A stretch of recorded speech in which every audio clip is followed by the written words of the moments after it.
Tifa, would you please tell everybody why just before we went live you suddenly said, oh, can you do a solo stream after all?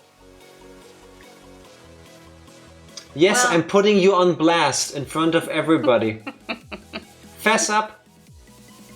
Well, No. I'm explaining. Okay. It had nothing to do with me injuring myself. On Wednesday, I went through my back while exercising. And then this morning it was gone until the afternoon where it moved up to my shoulder for some reason. And now my left shoulder really hurts. But that's not the reason. And I was so nice because Tifa was struggling on Wednesday. I asked her yesterday, I asked her today. Are you feeling better? Are you feeling good enough? Is there something I can do for you? Should I do a solo stream because I don't want you to be in physical pain? Emotional, maybe, but not in physical pain when we stream together. And she said no, until just before the stream started. Why? Well, I've started playing Animal Crossing again. And I had such a good price for my turnips. So I've opened up my island for strangers so that they can sell their turnips on my island, and then they leave like tips and stuff, like money or bells, recipes, stuff like that. Such a good price. So you wanted to give up all of this for your own personal gain? No, I closed up my island and said I can't do it anymore. Tifa Tezos, everybody. Capitalism. I made like 1.5 million bells. You disgust me. You disgust me. I wouldn't give this up for any amount of turnips. Which is why I'm here. So Psycho, congratulations on being first. Yes. Ranger, congratulations on your non-hatched egg. One day you'll get the hatched egg emote. It's very cute. It's worth trying for. I understand for... Don't enable her behavior. Pulling up that ladder right behind you. Profits greater than everything. I was still getting, because I had already closed my island and I said I'm closed, and then I was still getting messages like a couple minutes before stream like, oh, are you still open? Can I still come? No. Thank you, Tifa. Thank you for remembering that we had plans. That's very sweet of you. I know, right? Spending money otherwise is such a chore. Yes, it is. Yes, it is. Especially like in real life it is, but also in Animal Crossing. But at the same time, the Animal Crossing games don't punish you for how long you may take to pay the money you're supposed to throughout like the main story bit or the main story progression. That's if you want to call it that. That's what's nice about Animal Crossing. It's just a chill game. Why is it chill in a video game to be told, oh, you are super in debt. You now have to put in time and work and grind for money so that you can have this in-game house. And it gets a bit bigger at some point if you give us enough money, which will put you into debt again. Why is that relaxing in a game, but so life-destroyingly harsh in reality? Because IRL, they come for you every month to collect that money. I think it's that, and also, in-game, it's at least doable for everybody. Like, I can spend 6 years paying it off. No one's even gonna send me a reminder. Yeah. Plus, it's actually doable for people in-game. Tifa the other day asked me, like, hey, should we take our combined savings? She's having tea, and as you can tell from my facial reaction, tea bag tag. Tifa asked me the other day, should we pool our life savings that we have together and go to like a bank, get a credit, like a mortgage, or whatever you call it in adult people's terms, and try to buy an apartment or a house somewhere? And I looked at her and I'm like, no. Do you really want to pay something off for the next 50 to 60 years? Well, depends on what you buy, doesn't it? the cheapest one will make us have to pay it off for 50 to 60 years. I wasn't thinking you were going to get a palace. Because I'm pretty sure if you go to the bank and go, hey, this is us, this is the money we have. We would like you to give us that money so we can move into this building. They'll just go, no. Just a hunch. Well, whatever. So I can choose between getting fucked over by rental contracts, or I can get fucked over trying to buy something I will probably not be able to pay off in this lifetime. So, you know, potato, potato. Except one doesn't tie me down to a place. Make it the 100k sub goal to buy a house. Buy a house. Actually, that might... I don't think I will, no. 100,000 subs. That might pay the down payment. Oh wait, I just confused followers on Twitch and subs. 100,000 subs is a lot. After taxes, that's still less than half, because 100,000 subs is a good chunk of money. It would be the down payment, I guess. Maybe. Unless by that time prices have gone even more through the roof for housing in this country. You can't compare the sub money to what you get now to what you would at that level. I was calculating 250 average and then half taxes. Well, that's exactly your mistake, because as a partner you get better deals. Yeah, but I'm bad at taxes. So that's also the stage where you have get your taxes done. But that costs me money, so I'll do it myself. Oh my god. I am a cheap guy, what can I say? I will probably always be cheap. If we ever come close to 100,000 sub, I'll consider it as a goal.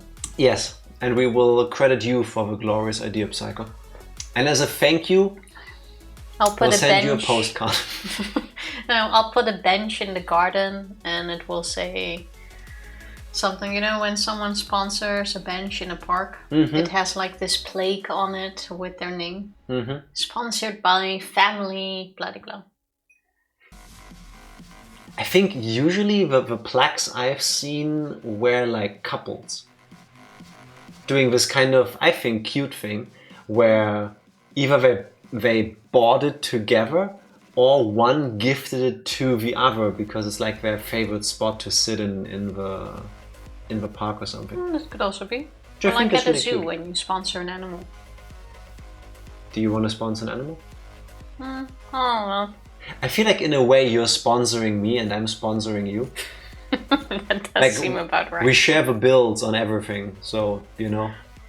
It's like when we go somewhere to eat and then Tifa pays the bill. I'm like, oh, thank you for dinner. And she's like, you paid half of it. I'm like, I know, but you took the card out of your wallet and paid with it. So I did the socializing, which is worse. It's not socializing to pay a bill at a restaurant. Yes, it is. You have to talk to someone. You have to get their attention. You make it seem harder than I ever considered it being. Don't get me wrong, if you... Okay, so from now on you always pay. You don't want that.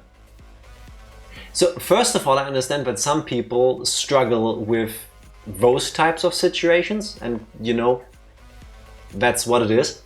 We don't, thankfully, because I imagine that makes your life harder. But Tifa doesn't want me to pay in restaurants because it's been indoctrinated into my mind by my family that you have to tip. And I'm not talking about the last couple of years when that very American trend of tipping 10, 20, 30% has tried to rear its ugly head over in Europe. Tried? It absolutely has. Tipping culture in Europe is also getting out of hand nowadays. Not as much still as in the US, because there it's completely mind-blowing. But it definitely... It's a systematic problem. No, but tipping is a thing that I grew up with because I guess my parents and my grandparents always like tried to do like the status flexing thing, like, haha, look, we can tip at the restaurant, we can tip handsomely. Which feels kind of weird, if you ask me, but that's not the issue. But I have that urge to tip And it took me until I met Tifa to realize you don't have to tip. You like socially even, you don't have to. You simply don't have to. Sometimes they might give you a weird look if they expect one, but salaries and restaurants in Germany work the way that you don't have to tip. I usually don't tip, except when I'm with his family, because then I have to, otherwise his family will drop cash on the table, which is way more than our meal sometimes. Mm-hmm. Once they tipped 60% of a bill. Because I don't know why. I felt that was excessive. I once remember when we were in the Netherlands and your grandfather was still with us. After we already tipped him, he gave the hot waitress another $50 cash. That was... just for her, not for the rest. Yeah, that was cringe as fuck. Mm-hmm. Yeah. Uh-huh. I usually don't tip unless I feel like, wow, that was absolutely amazing. Like, they really did go... above and beyond. Like once before you got sick, when we went for breakfast at this place and we were sitting next to a table where they were sick. And the bitch ass motherfucker that got me sick. I swear if I ever meet that woman again. And halfway through... I'll give her a piece of my mind. Halfway through our breakfast, you wanted to move, so we asked the waiter if there was another table at the other side of the restaurant available. I was so frustrated, I had tears of anger in my face. And he helped us move all of the stuff, because they were all kind of small plates. It was so freaking awkward. Yeah, but that I thought was really nice. He didn't have to do that. He could have just said, hey, there's your table. Yeah. Have fun. So it's like there I did. Ever since COVID, tips have been blown up. I often see these videos on TikTok where if you don't tip, like the delivery person eats your food and stuff. I mean, I know people gotta live, but if you need tips, if you need me to substitute your salary, the system is broken. That's all I can say. That's the entirety of my thought process when it comes to it. And that's the thing I still don't get. I had a friend of mine went to America like 2 or 3 months ago. Yeah. And he visited Los Angeles. And I understand LA is already very expensive. But they mentioned the first day they went to a restaurant. He had a pasta. And it wasn't anything fancy, pasta bolognese or something, nothing wild. Pasta! It already sounds fancy because you say pasta. You mean spaghetti bolognese. Yeah, but wait, I'm just saying it's nothing fancy like with expensive shellfish fish or something in it. Because his pasta plate was $56. Which is why I'm saying it wasn't anything... 5-6-0-0. 5-6, yes. Okay. Which is why I'm saying it wasn't anything fancy with like expensive shellfish. But he paid $56 for his plate of pasta. Did it come with a foot massage? And then I wonder... was it made by virgins on a midsummer night under the blue moon with Venus rising? Has to be. Prepared from the glacial water of Jurtmundstrom. I don't know if that's a real thing, I hope it's not. I just tried to sound something Scandinavian. What the... But that money has to go somewhere, you know? Like, that does sound like you can pay wages out of that. Yeah, the owner. Probably rent being ridiculous in that place. The only person I tip regularly is my butt tender at the medical marijuana store, because they always point me in the right direction for my nerve pain and sleep problems. I misheard... I had to read the comment myself, because Tifa said butt tender. It says butt tender. That is true, but butt tender can be many different things. It could be a weaker form of me being butt hurt. I am feeling butt tender. Butt tender could be your proctologist. My what? The butt doctor. Oh, I've never been to a butt doctor. The butt tender, because they tend to your butt. I do like the name. It could be the name for a booty call. If you're into that. Just saying, I had a lot of things going through my mind. I never have to tip my kebab guy. Same. At like casual places or takeaway places, I also don't tip. And where I don't feel the need to. Because all they do is make my food and then they give it to me. It's not like they walk around and stuff. Not even that. They just they make my food. It takes them minutes because everything is done already. They just assemble it. And they get paid for it with the price I paid for the food item. I think it's broken on purpose. The new incentive for delight drivers. Delight or delivery drivers? There, he already corrected himself. Delivery drivers. Delight drivers could also be a thing. Delivery drivers is you get to keep 100% off the top, but they lowered the amount drivers keep from regular work. That's horseshit. Now they're fully dependent on the generosity of the person ordering stuff. That's disgusting. I don't like that system. A few companies like DoorDash have been caught raising prices of the restaurant you order from with their own online menu, plus adding delivery fees that do not count as the tip for the drivers. It's the same here though. Like if you order online through like these third-party... The local DoorDashes. The local DoorDashes. Then you also pay more than you would at the restaurant directly. Most places. Usually it's like 1 or 2 euros per dish more, I want to say. Yeah. There aren't... I think only Uber Eats has actually delivery fees. The other apps are free. No, I think. the others started as well. Really? Yeah. Oh, okay. It used to be they would price match with what you pay if you buy it directly from the restaurant. That was before COVID.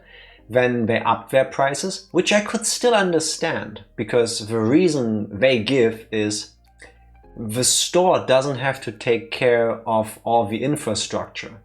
If they sign up with us, we do the online tools for them. All they need to do is to prepare the food. We send a delivery person to pick it up. They take a percentage of money for it. So that's why you pay a bit extra, because the restaurant needs to live, the people working at the restaurant need to live, and the company that works as the middleman needs to live. So that I was okay with. But then on top now they started, there's a delivery fee, there's a service fee, it's a Wednesday fee. It just keeps ballooning up. I don't like it. Yeah. To be honest, there are way too many middlemen. Yes. Yeah. Plus that. Companies trying to get rich off of that. There are. We haven't ordered food in a long time, actually, now that I think of it. Yeah, I said that to you the other day. Before COVID, it used to be we would order food in like once every 2 weeks, maybe? Yeah, every 2 weeks roughly. But that was because the Indian place was really good. And then that's the only thing we actually ordered from online. And then the Indian place stopped ordering or delivering. And from that falafel place. Oh yeah, true. And from the falafel place.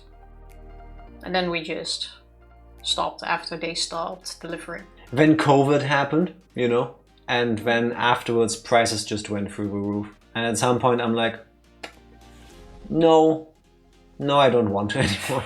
I'm cheap. That way I'll stick with frozen pizza. Yeah. Yes. Fair. Yes, especially if the quality of the food also goes down because the restaurant is trying to cut corners to keep more money after the transaction. Yes. Or I just cook myself, you know, because what they do, I can do myself. Yeah. Or I let Jack cook. Spoilers? Not for a game or anything, but for life. If you ask yourself, why does this dish that I'm making taste better in a restaurant? 99% of the time, it's 2 ingredients. Use more salt than you would normally do, and butter or oil. Use twice the amount you normally would. Those are the 2 things. Because when you cook for yourself, you are very conscious of what you do usually, because you realize what goes into your food.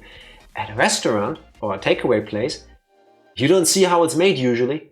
So you don't know that it's just lathered in things that give it flavor, like salt and fat. It's a nice thing in the UK, where everything basically has a calorie count. Not everything, but more and more. The majority of places do. In restaurants, it's a must. If it's a must, then we came across a shocking amount of places that didn't do it. Almost every place had counts. Yes, it did. No. How? Don't make me backtrack where we went. Please do, but it was about how. Yeah, it definitely wasn't. Because I looked at it too, and sometimes I saw a dish that looked interesting and went like 1,600 calories. It's just about 75% of my daily intake in just one meal. I don't think I will, no. Sometimes I wish it didn't, because then he saw that my sticky toffee pudding had like 900 calories. Yeah, and then we shared it. And then it was still 450 per person. It was delicious, don't get me wrong. I tasted every single calorie melt in my mouth. It was so tasty, so tasty. Sticky toffee pudding. But did I feel guilty? A little bit. I don't think we walked a ton during that London trip. But with what we ate, I think it's still balanced out. Yeah. High calorie intake, high calorie output. Basically. Oh well, net zero. It worked. I kept the emergency prices with the emergency no longer ongoing. But there's always an emergency somewhere. Yeah, exactly. Funnily enough, Tifa and her brother decided that we're gonna go to Norway in August for a week, and we're gonna do like a tour kind of thing. And I don't know about you, but have you looked at restaurant prices? I know it's expensive. Yes. But I haven't really looked at it, no. It's not cheap. Especially when Tifa like, oh, when we go there, let's rent a car, let's go to the remote places. Yeah, how else are you gonna get around in Norway? I'm not complaining. You're so dependent on a car there, and none of us have a license. Not complaining about that. I'm just saying, be prepared to pay twice of what you are accustomed to for the same things, because they are in the middle of nowhere. At least with Norway I can understand, because there's like, what, 4 million Norwegian people in a country that is ginormously long and like stretches all the way to like the North Pole kind of. I'm really looking forward to the trip. I'm of two For you, minds. I'll pack emergency ramen. Nah, it's gonna be fine, but we're gonna be flying and I'm not looking forward to it. Because I hate flying. But oh well. What can I do? Walk there? How dare you go on vacation again? I know. I also have bad news, because... That's what you get. That's what you get. That's the vacation that we're having mid-August was actually... Beginning of August. Why are you lying? Starts at the 9th. That's mid-August. That's not the middle. I feel like it's mid-August. Second week of August. Deserved. Agreed. We're gone the second week of August. I have a bruise on my knuckle. Finish your story. Anyway, the vacation we're taking in August was supposed to be beginning of July. Last week, actually. Yes. This week, technically. Well, it ended now. Get to the point. And then we usually plan like a month and a half until our next vacation. What Tifa is trying to say, we're gonna be gone the second week of August, and then in September we're gone for 2 weeks again. Basically, yeah. Because of her. I was doing the jack. And her stupid brother being really smart and still studying and having to stick to school vacations. He's in his 20s, why does he still need to stick to school vacations? I know, it's because he's studying. It's coming from somebody who's never seen a university from the inside. Actually, that's not true. I walked into 2 of them to hand over my application papers 15 years ago. And then I left. I've never even been in one, I think. You've been to college? College, yeah, not a university. Same thing. It's not same. Yeah, okay. But yeah, my brother is a bit more of the nerd. He finished He's not a nerd, he's really smart. Nerd has a connotation to it. That's what I'm saying. He finished his master's this year. And now he's going for, I guess in English it would be your doctorate? It's crazy. In finance? Like, I don't even know how you have the motivation to do that. How can you look at numbers this long? I know, I don't understand it. That's the worst thing. No disrespect, I'm just saying I cannot fathom that. Like, I've been trying to study for an exam that I still need to do and that I keep cancelling and moving ahead. Oh, true. What happened to your test? I kept cancelling and moving it ahead. Mm-hmm. Okay. And the moment I start reading the first page, I'm now at a point where I just can't anymore. I just can't concentrate. I can't focus on it. It just goes, ooh. What if it was studying how to pet squirrels? It would be very different. That's what I'm saying. You are studying for a test in something you just absolutely don't care for. That is true. But I do need it. But now I actually had the exam next week again. And I saw it in my calendar yesterday, actually. Postponed. No, cancel. Well, and now I kept moving it 1 month in advance every single time. I've already moved it like 4 times, I think. 4 times? Yeah, that could be. I think I mentioned last time that I had the exam soon when we both did some test questions. That was before she was gone for 3 weeks, yeah. And ever since then I've been moving it every time. And now I moved it to December. That's not a month, Tifa. That's 5 months from now. Yeah, because I kept moving it. So now technically I have 5 months to study. Did you start studying already? No. You should. That's why I moved it. So yeah. This is why I, in the end, never felt the need to go back and get a degree at a college or university. The idea of sitting down and studying and having to do homework again and not getting paid for it is just alien to me. Kudos to everybody who can sit down and study and learn something. I learn things all the time, but usually it's something I need to apply, like, oh, how do I set up this for stream? And when I do this and when I see the results immediately. It's not like where I take a 4-month course on a topic and then in the end I have to do a test. Does that make sense? Well, you didn't used to mind that, but I'm now at a point where I just can't. I'm with Psycho on this one. You didn't do yourself a favor by postponing. You need to do it. I know, I just have to do it. Yeah. But I couldn't, it's like 200 pages that I need to study and learn. From now on, every weekend, go through the material. If you start doing that now, are you gonna hate it? Yes, you probably will. Is she gonna hate me for making her do it? Probably yes. But I love her so much, I'm willing to be the villain for her sake. If you go through it every weekend up until December now, you will have gone through it multiple times. Well, that was my idea. Just good. So tomorrow, when I'll be doing fun things in my weekend, you're gonna be studying. Wow. Nice. You know what's also nice? At least now I still have some time. Tifa doing recaps. Tifa, what has happened the last time we played Higurashi When They Cried Chapter 7 Minagoroshi? The last time we played Higurashi. I'm actually not sure where we started. Oh yeah, we started with Rika and Satoko being in Irie's clinic.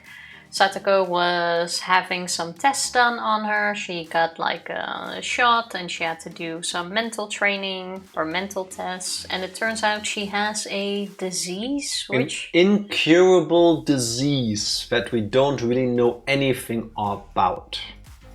Except that apparently some substance or chemical has been introduced to her body. So she may go into anaphylaxis, anaphylactic shocks, like severe allergic reactions. We don't know what happened, but we do know that it is not curable currently, but at least treatable. She used to be on a regimen of 3 shots a day. Now it's down to 2 because she's doing better. We also don't know if those chemicals were introduced to her as in she got that somewhere, because when we looked up whatever they said back then, it also said that your body produces those chemicals. So we don't know how she got it or where it comes from, but she's sick once a week apparently. Yeah, we googled that. I'm sure it's still in the history. We googled anaphylaxis. It was in the history. I remember reading it. Once a week she has to go to the clinic for some tests, and depending on how well she is or not, she has to take several shots. Now she has to take a shot twice a day apparently. And just after they were done, they went to the toy store. That's not true. Besides the whole physical exam, there was also a psychological one. I already said that in the beginning. Skipped over. Specifically, Takano, who was there in her capacity as a nurse of Irie, or a nurse of Irie Clinic, administered a Rorschach test. We don't really know what the details are, but it turned out that when Satoko was asked what she was seeing, she saw 2 butterflies embracing, because it's a brother butterfly finally seeing his sister butterfly again.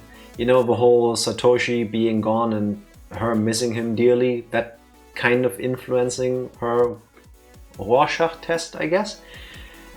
Funnily enough, Rika saw something horrible like a horse mackerel being mangled and having its guts ripped out for preparation. She thought of food. 1, I didn't skip it. I did mention she did the test. And 2, those are details that don't really matter for a recap, which is why I skipped over it. So after they were done with the test, they went to the toy store because we're now at the part where Mion is hosting a tournament in the store, which we have witnessed several times in the previous chapters. And Rika is very much not looking forward to it because this is one of those events which is decided by fate. The reasoning being that it's not something that Mion decides on randomly, but she plans for it, which means it's always the same. It's not decided by fate, it's fated to happen, apparently. Because every time it happens, it also happens exactly the same way. Boils down to the same thing. I'm not sure, but carry on. So Rika's being a bit down because it's one of those things again that will always be on repeat until something unexpected happens and Keiichi breaks. I'm not gonna say breaks the chain, but he does something he usually doesn't do, which is talking to her during the explanation. That's not what happens. That is exactly what happens. No. Rika even said that she was surprised because Keiichi never talks to her at that moment. And he did. Rika is going through a super low phase because she just can't deal with the fact that everything is repeating again. And she only has 2 weeks to try to find a way to not die. And the chances of all of that having a happy ending are slim to none. So one thing that is different is that she looks so bored that Keiichi picks up on that and asks her if she's bored. To which she tells him, yeah, it's because I know all of this is happening the way it's going to happen anyway. She does a little prediction game with him and she accurately predicts everything that's soon happening. How they're gonna sit at which table and which games are being picked out. Keiichi at first doesn't want to believe her because it's all just random and she's just lucky. But eventually she predicts like 3 or 4 things in a row. He's gonna pick this game, you're gonna play Game of Life, it's gonna be a dusty box, you're gonna play with these people, all of these things. In the end, all of this comes true. Keiichi still doesn't seem to believe, but he also doesn't seem to care. Instead, he goes, well... He said he does believe, but he can change what happens. If you're depressed about all of this, if you're the way you are about all of this happening the way you know it's going to happen, well, I can't change fate, but I can do this. So when the store owner brings the box Game of Life to the table and then explains why they should be playing this one, Keiichi does something new. He lies. I'm sorry, I have that game action, I'm really good at it and it wouldn't be fair to the rest of the table. So do you have another game we can play? Out of sheer spite, he is changing the course of history. I like how we have never disagreed this much on a recap, but still we have said exactly the same things. Yes, the outcome may be the same, but I believe in the way I phrased it, the intentions are very different. No, it is not. You are telling... It is not at all. You, when you're not interrupting me, are telling the facts, and I'm telling you the whys and hows, which I think are way more important. I say the facts, plus I follow up with the why. I think... Anyway, that's where we saved Keiichi deciding that that game will be changed. It has changed, and there we are. I think Tifa's full of shit, but that's okay because I'm here to balance that out. Also, can we really quick talk about how my hair is now going like this? Do you see this? It's like... Yeah, you have to wave in it. I have like a bell kind of shape hair now. I cannot wait for my hair to go long enough that I can do a ponytail again. I miss it dearly. You can also just shorten your hair again. Fuck you. Bro picked the hidden dialogue option. Indeed. Indeed. Also... Ow! No! Let me... Give me that armrest. No. I need space. My shoulder hurts. I'm bigger than you. That doesn't matter, my shoulder hurts. So you pulled your other shoulder. Yeah, and it's connected. If I move this arm, I feel it there. So if I do this, you're up... She got twice as heavy instantly the moment my skin touched hers. Don't make me punch you. You couldn't. Are you sure you're willing to risk that? Wait. Now what? I will bite through. Yeah. Did you see that punch? Meh. It's like a reverse, like cat fight kind of thing. Because I wasn't trying. Skill issue, if you ask me. Now, Tifa. He's gonna get kicked in the nuts tonight. Are you sure you're not gonna pull your leg then? It will be worth it. I doubt it. Are you ready, Tifa? Mm-hmm. Cool. Me too. Here we go.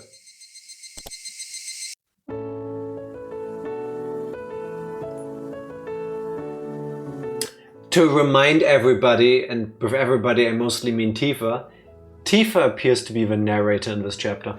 So if there's weird pauses, she's buffering. It's the internet. No, it's not. Also, now I realize my sitting's so weird. Thank you. Look, now I've got space. Wow. I'm actually in Moving frame. me out of screen. I wish we had enough space that I could just push you completely out of frame. It's only doable on your side. Yeah, and I'm too heavy for that. And there's... I mean, technically you could, but there's things in between. Oh well. As I remained there in shock, you returned with a game called Pop-Up Pirate. Also, really quick, before we get into this properly, I'm sorry, but I need to pee. I know, I did one line. Well, BRB. Wait. No, we are not reloading. We're gonna continue this after the break, and you didn't miss anything because Tifa can reread that one line. PRB. We're back. We are. They aren't here to stop me from telling people about Redacted. The sidereal sum of Bigglesaurus Rollick and Good knockdown drag out of a novel available now at your local grocer's freezer. Why would it be in the freezer? Welcome in Dark Lord. Because it's an ice cold story. Okay, cool.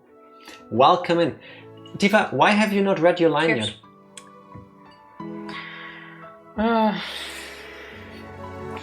Because it's very cool. So Dark Lord, thank you for the 10 stream streak. Appreciate it. Let's finally start the game, shall we? As I remained there in shock, you returned with a game called Pop-Up Pirate. Can I have 3 times the charms? Sorry, I had to. It's funny to me. How about this one? Oh! That's the one where we stab a knife inside the barrel. That sounds like a game for Tifa. What do you think, guys? This is a fair game, isn't it? I would have picked the crocodile game where you have to push on its teeth. Ah, what was that one called? I forgot what the name is. Isn't it just crocodile? Is that what it's called? I think so. I think it's also just Krokodil in German. I really don't remember. Crocodile Dentist, yes! That one. Oh! It's basically a Don't Wake Daddy. You see... I don't like the name Don't Dr. Wake Daddy. Croc? Was that the name? That one then. Oh, that could also be... That one was fun. You see, with Crocodile Dentist, I immediately think it's about the crocodile's teeth, which it is. Where do I need to touch Daddy to see if he wakes up? Because that sounds like a game that's not made for children. Not necessarily, at least. I'll stick to my Crocodile Dentist, thank you. Also, if I'm what's his name? Tomita, then you're Okamura. Yeah, the rules are simple enough. Let's play that one. We got a deal now. We're going to play Pop-Up Pirate. Keiichi winked at me as I stood there with my mouth open.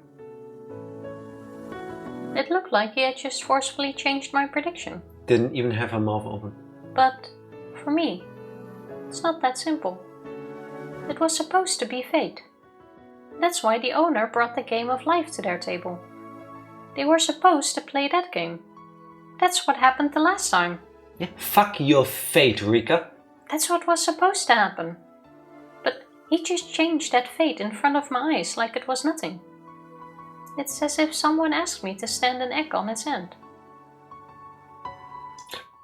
Australia mode engaged. At least do it in that direction. No. And as I struggled to do so, Keiichi forcefully cracked the egg and made it stand up in front of me. I should have had a far greater power than Keiichi, but why was I feeling so weak? Was it because I wasn't trying to fight against fate, so I wouldn't get hurt? Because I was going with the flow without trying too hard? What was I thinking? I feel all of that, but that's why in this moment specifically I love Keiichi so much. He's like, oh, so this is all predestined? Why don't I just do something else? At any moment you can do in virtually any moment in your life, you can just get up and do something else if you want to. It's such a simple concept, but it can be impossibly difficult to actually do that. Well, I think our biggest problem here is going with the flow every time. Yeah, also, I want to say generally, everybody just kind of lives life on autopilot. It's like I wake up, I make a coffee, I have breakfast, I get to work, I do my work, have my break, finish work, go back home, do my groceries, do some chores, maybe have some fun, go back to sleep, rinse and repeat. It's not necessarily easy to break out of any type of cycle like this, but you could. To break out of cycle? Why did you have to make it weird, Tifa? That's a Jack level line.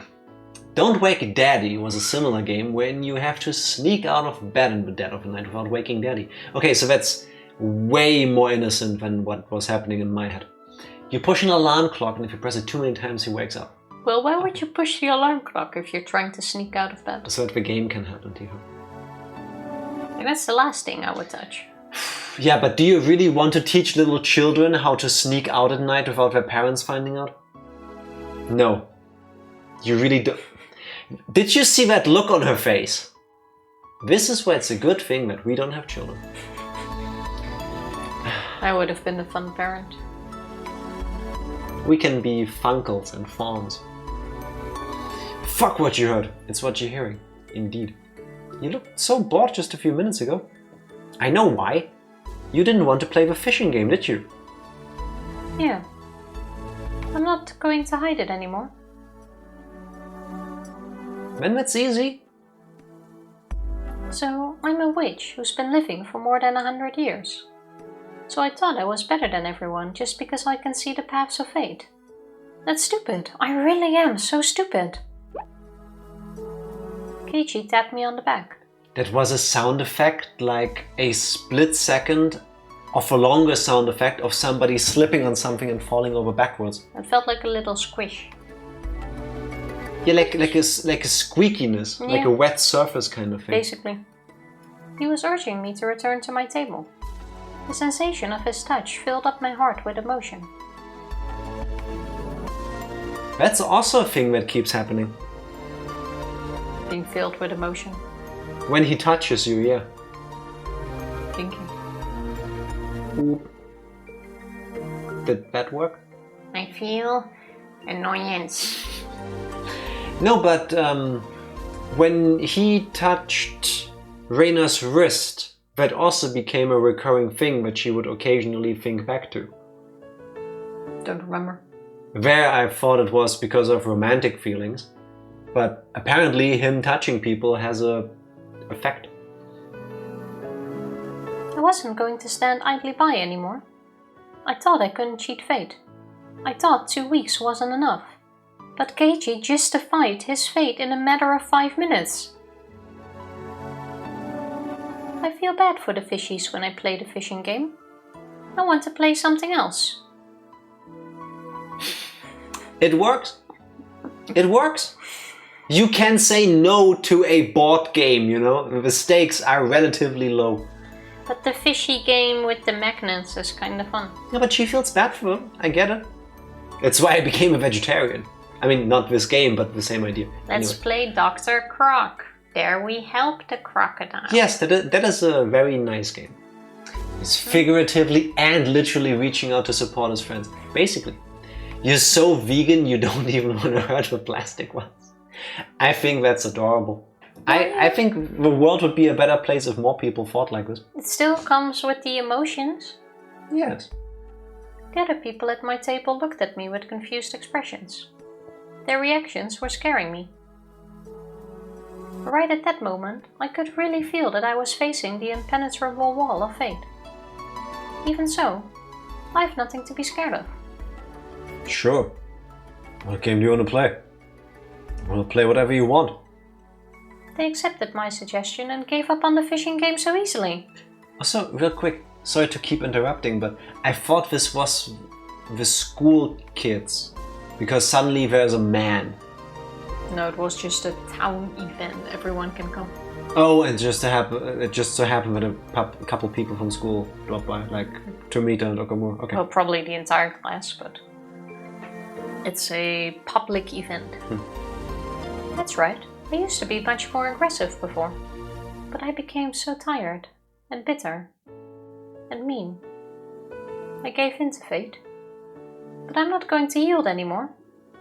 Keiichi taught me that. He didn't have any memories from his previous life, but Keiichi was still Keiichi. He never gave in to fate. For the first time in forever, I don't wanna play fishies. Carry on. With this man. That, especially with that voice. For the first time in a long while, I feel motivated to fight. If I want to, I can change destiny in 5 minutes. Do it, Rika. And I have 2 whole weeks to work with. I'm different now. I'm going to fight against fate. Fate is for losers. Exactly. Let's do our best. In contrast to my motivation, Hanyu was wearing a sad expression. Do you begin to see though how she's always like the other side of a coin to Rika? When Rika is sad, Hanyu is happy. When Rika is all hyped up and in a fighting spirit, Hanyu is like, meep. Oh, also fade to white. We didn't even get to see what happened then. I see. We can't hold you here if you have to go help your uncle. Who won, by the way? I don't recall, and it might not even be the same outcome in this timeline. That is true, but I don't remember in the other ones either. I don't know. Wasn't it Keiichi and he won? I don't know. I have no idea. Yeah, it's a pretty small store after all. But you know, couldn't he have guessed that if he did a bargain sale, his place would be packed? Can't believe he's selling a carton of eggs for only 10 yen. That's super cheap. That is true. As we were getting ready to move on to the next stage, Mian got a call from work. This was fated to happen too. If I was still feeling depressed, I would have been disgusted with this situation. But after learning what it felt like to change fate, I was in a good mood. Keiichi and Mian seemed like they kept regretting that they were unable to settle the match. They really are such good friends.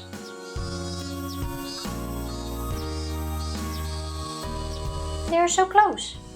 I feel kind of jealous. We really do not have any other boys his age in our class, do we? I suppose Mian-san is something like a male friend to Keiichi-san. Oh god, is he gonna get murdered again because he's triggering emotions? But Mi-chan is a girl. She can't be another guy for him. Okay, if Rika wants to change something, here she goes the moment Keiichi gets the doll, like, give it to Mian. That would be smart. That would be the right thing to do. Like, meep. Meep, huh? Of course I know that. But when they are together, they look like 2 boys hanging out. Reina and Satoko enjoyed the lingering excitement of the day as they watched Mian and Keiichi happily goof off. The next moment, the owner came out of the store. Thank you for today, everyone. You brought me a lot of customers. He was holding 4 paper bags in his hands. I remember, he gave us gifts as a reward for today. I think there were dolls inside. Is she gonna do the thing, Tifa? Is she gonna tell Keiichi? Or is she gonna give him a hint? Well, I hope so. Here are your rewards for today. We're defiant after all today. Hey, Uncle Yoshiro, don't I get one? He was giving them only to us. Mion didn't get anything because she's a family member. I still think that's rude. It kind of is, especially since she's the one that organized it. Yeah, I feel like she did the most. The others didn't even know they were accomplices in this sales scheme. They just showed up. Yeah, they're just, oh yeah, let's have fun together. Oh wait, we're here to push merchandise? Okay. That's what happened last time too. Oh look! Something cute is inside! Satoko let out a cheer of joy as she saw a cute doll inside her bag. And Reina reacted the same way. What? This is so cute! I can take it home with me? Really? I missed this joy. Did I get one too? Wow! Look at this cute doll. Keiichi got a gorgeous, expensive-looking doll. It was by far the best one. It was adorable even to my eyes. Satoko, Reina and Mion were feeling the same way.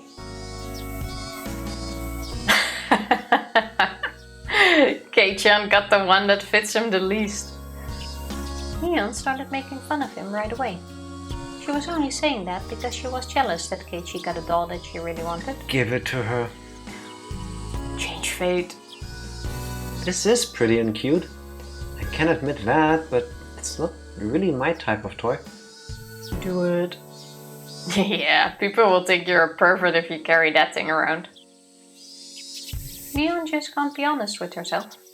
It was obvious that she was just trying to make him give up the doll so she could have it herself. Give it to her. She should just admit that and ask Keiichi for it. Then now you say, would you like to have the doll, Mion? As Rika-chan. But that's the cute side of Mion. I bet Keiichi can never understand that. Keiichi can't keep the doll after receiving that much bullying from Mion. He was thinking about who he should give it to. He probably didn't want to give it to Mion. But we know what happens if he doesn't give it to her. There's a whole thing that's gonna get triggered. Time froze for a moment. And you whispered something in my ear. Rika, do you remember? Yes. There's no... Oh, there is no right or wrong in this one. Okay. Do it on 10 at least. No, not on a random page. I'm doing the multiple choice things starting from 7 because that's my unlucky number. And because I fear there might be a whole bunch. Yep. Then do it 10 and then go... No. The other way. I'm guessing the correct one is the top one. Advice on who we should give it to. That's what my heart tells me too. I remember it. Because otherwise we just go into a repeat and we know that's a bad end. Or at least we move the fate of this world closer to the one that we know ends with tragedy. I remembered that Keiichi's insensitive decision eventually caused a fatal ending. That was fate. Keiichi was internally thinking that he should give the doll to Mion. She was the only one who didn't get anything, so it would be natural for him to give it to her. But the hesitation he was feeling was because Mion was such a close friend to him. He'd been treating Mion as if she was a male friend. But it would be weird to give a doll to another boy. Just give it to her! The sorrows. He was afraid that if he gave the doll to Mion, he would start looking at her as a girl from that point onward. The horror! Oh no. I mean, it's hard to miss her eyes. He wanted to continue his friendship with Mion without thinking about their difference in gender. He didn't want to ruin the relationship they had at that moment. As if she's gonna grow a vagina the moment she touches a doll. Like... There's a fly in here. Go away. No, I can't chew you away now. Go away. My shoulder hurts. I hate summer so much. It was beautiful. It landed straight on your head, Tifa. It looked very happy though. Okay. That's why he couldn't give the doll to Mion. Even though she was the only one without a doll, he felt so hesitant. Of course, that was only how he felt. Mion didn't agree.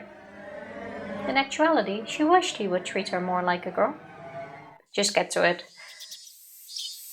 I walked closer to Keiichi so I could talk to him. If Mion heard me telling Keiichi to give her the doll, she would resist taking it. I had to make sure that no one but Keiichi could hear me.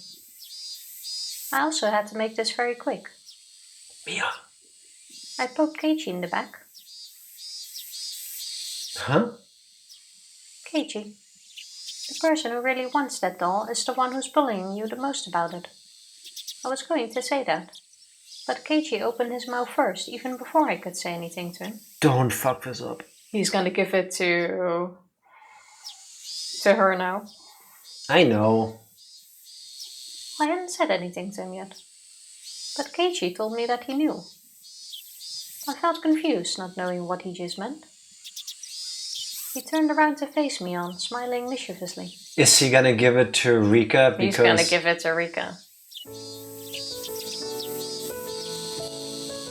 Mion, if you think I would look like a pervert with his doll, who do you think deserves to have it? Huh? I don't know. All I'm saying is that dolls aren't for boys. I see. But I guess you can have it. Here. Aww. Cheers! Look at Keiichi being smart. It took 100 hours to get to this point, but finally! This feels so good. It makes my heart feel full. Even though I did like the chapter where he didn't give it to her. It was a good chapter, but in the end learning that something like this kind of started the avalanche of emotions was like, Even the doll goes, I know, right? It looks so happy, but it has this knowing little smirk. Yeah, it really does. Keiichi tossed the doll to Mion as if passing her a basketball. As if forcing her to carry his bag or something. Mion's face quickly turned red. Feeling shy, Keiichi turned away from her. That was surprising. He got my message just by getting a tap on his back. Was he always that smart? Big brains. If he always was this smart, he did a really good job at hiding it a lot of the times. It's like me. No, I think you do an appropriate job. And you're not hiding anything. No, my shoulder. You are smart too. Have a hat pad. Can this fly? Now leave the room, please. Thank you. Goodbye. Every summer, we don't have flies in the apartment. In winter, in fall, in spring. But every summer, I hate insects. Well, it doesn't help that our insect thingy at the door also fell down. Oh yeah, what's it net? called? An insect screen, I think. Or that. Which we still need to put back. But now everything outside in a 600 meter radius just flies in the moment I open the door. Because we smell so good. Get more spiders.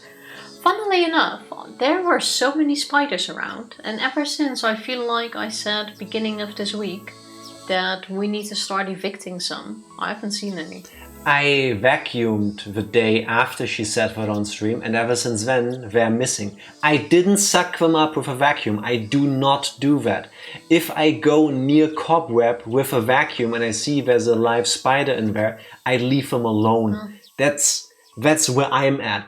So I don't know where they moved. I think you've still scared them off with the vacuum cleaner. Apparently. Maybe they left by themselves. Because there used to be a really big one in the corner here too. I haven't seen that one anywhere anymore. I'm happy if they move up by themselves. I did throw out one that was in the bathroom. But other than that... Oh wow, it works. Just... What? I moved my head in the wrong way. Just one tap was all it took. I don't think you would have done the same in a previous life. This was just a small incident, but this world is definitely different from the previous one. Or could it be? Perhaps he would have given that doll to Mion even if I didn't poke him in the back. You wanna go find out now or later? Well, I made a save. Edward choice. Yeah, but we don't know how long it is, so it really That's true. That's the whole problem. Since this doesn't have a check mark and the X'd out option that is added by 07th mod, which is what we're using, I assume Chapter 7 originally has these multiple choice thingies. Would it be sensible that once we're done with our playthrough of the story we go through them and or I look them up? Assuming we're gonna get... Will we know if we got to the intended ending? At least. Oh god, imagine if we have to replay most of Chapter 7 because that was the wrong choice for this chapter. If this was the wrong choice, you're just gonna get an end soon enough. Remember, the game stops. Yeah, but maybe here it doesn't. Why would it suddenly change? I played without the options. Why would it suddenly be different? It didn't have this when you played the game. Okay. So then it was something that was added. Oh well, we're gonna find out at some point. I don't think you'll get a 10-hour joke ending. Yeah, I don't know why he's suddenly worried about that. Because I would put that in the game. You can choose at the beginning if you even want choices. Yeah. You turned this on. But maybe you change something in the mod settings to have the correct option show or not. Remember, that's also a thing where you can say whether you want to see if it's the good or bad one. That was a specific thing. No. Because I definitely remember we said we want to see what the bad and good ending is. So that we pick the right one. Yes, but that's a default thing in the mod. We're gonna find out. No point in stressing out about it. Only you're stressing out about it. You can also make the situation more awkward if you want, yeah? That's what you get, Tifa. Karma. Does he have memories from previous worlds after all? No way, he can't. That can't be happening. I know for a fact that he doesn't have those memories. There might be something imperceptible. I can say it. Say it with me. Imperceptible. Can you say imperceptible? What is it in your language? Unspürbar. That doesn't seem like the right translation. But there might be something imperceptible somewhere inside his heart. He might remember some of the regrets he felt in the previous worlds. That's why he strongly felt he should be giving the doll to Mion this time. After repeating so many lives, I'm the only one who can even notice the slight growth of his. But I see it. It's clearly visible to me. Mion, having turned red, insisted that the cute doll would be a much better fit for Reina. Her attitude made it clear that she really wanted the doll, but couldn't be honest about it.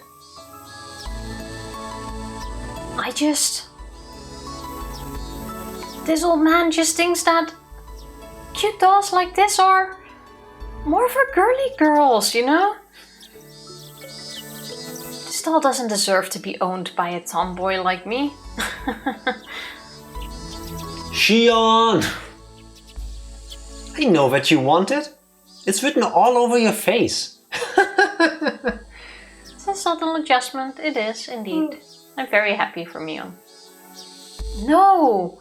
It's not written on my face! You're lying! Stop being mean! Mion shook her head with an embarrassed look, pretending she wasn't interested in the doll. Everyone here knew that she wanted it. And then Reina took it. Well, if you don't want it... Mm-hmm. We all looked at Mion with big smiles on our faces.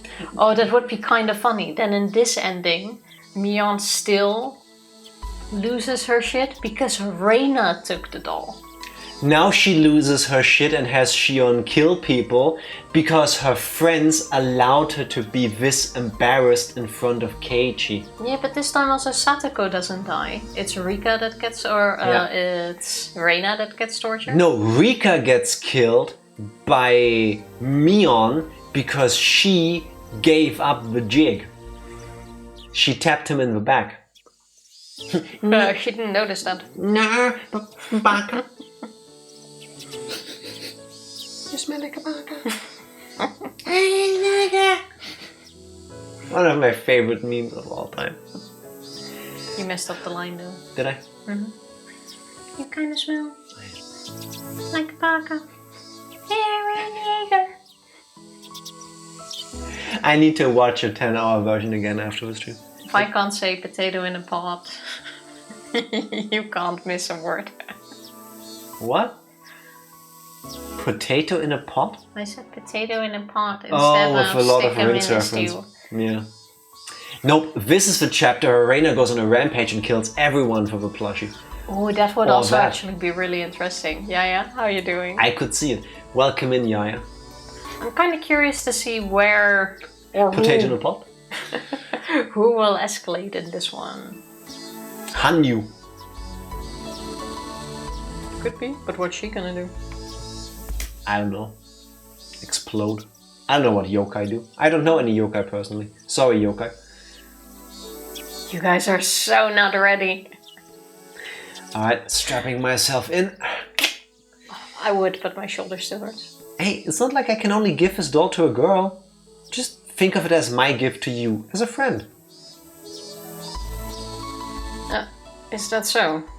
So, you would give a doll to a boy too? If I knew the boy liked dolls, yeah, what's the problem? Mion, are you dollist? It's the 80s. Oh, I would choose something else if I had a choice. But anyway, guys would never reject a gift unless there's something shady going on. It's just me being generous. Why would you refuse it? Oh, so I can accept this doll, even though I'm not a girly girl. You're plenty girly, just accept it. Everyone thought Mion's reaction was hilarious. Reina couldn't stop chuckling. Satoko and I burst out laughing too. Mion, having realized she was being laughed at, got even more embarrassed. I'm offering this to you as a friend. I don't want to hear that you're not cherishing it. Okay. This old man just wants to make it clear that he's not accepting this because he wants this doll. He's taking it because you said it's a gift from you as a friend. He's taking it as a courtesy so he doesn't disrespect your generosity.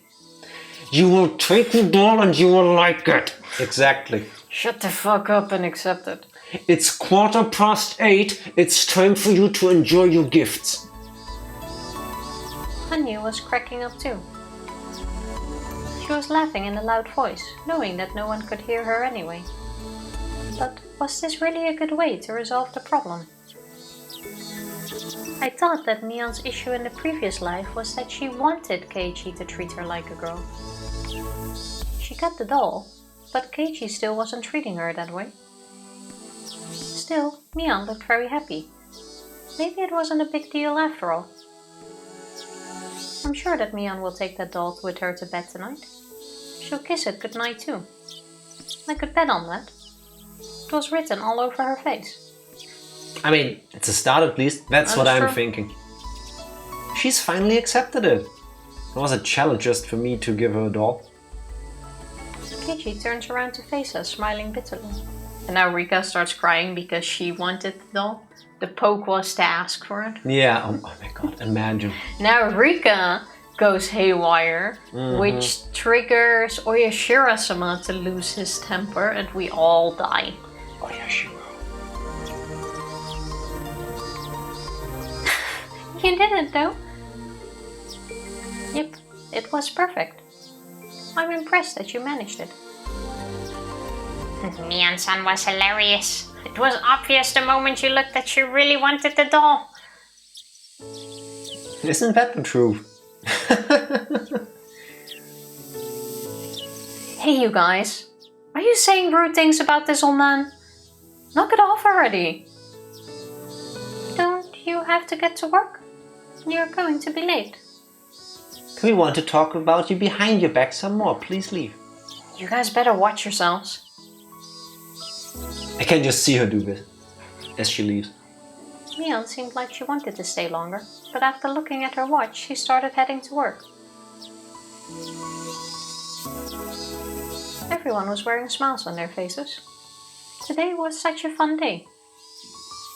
Everyone had lots of fun, and no one was hurt. I've repeated the same day so many times before, but this time, something was different. It's like I rolled a die and got a 6. And then I rolled it again and got a 6 again.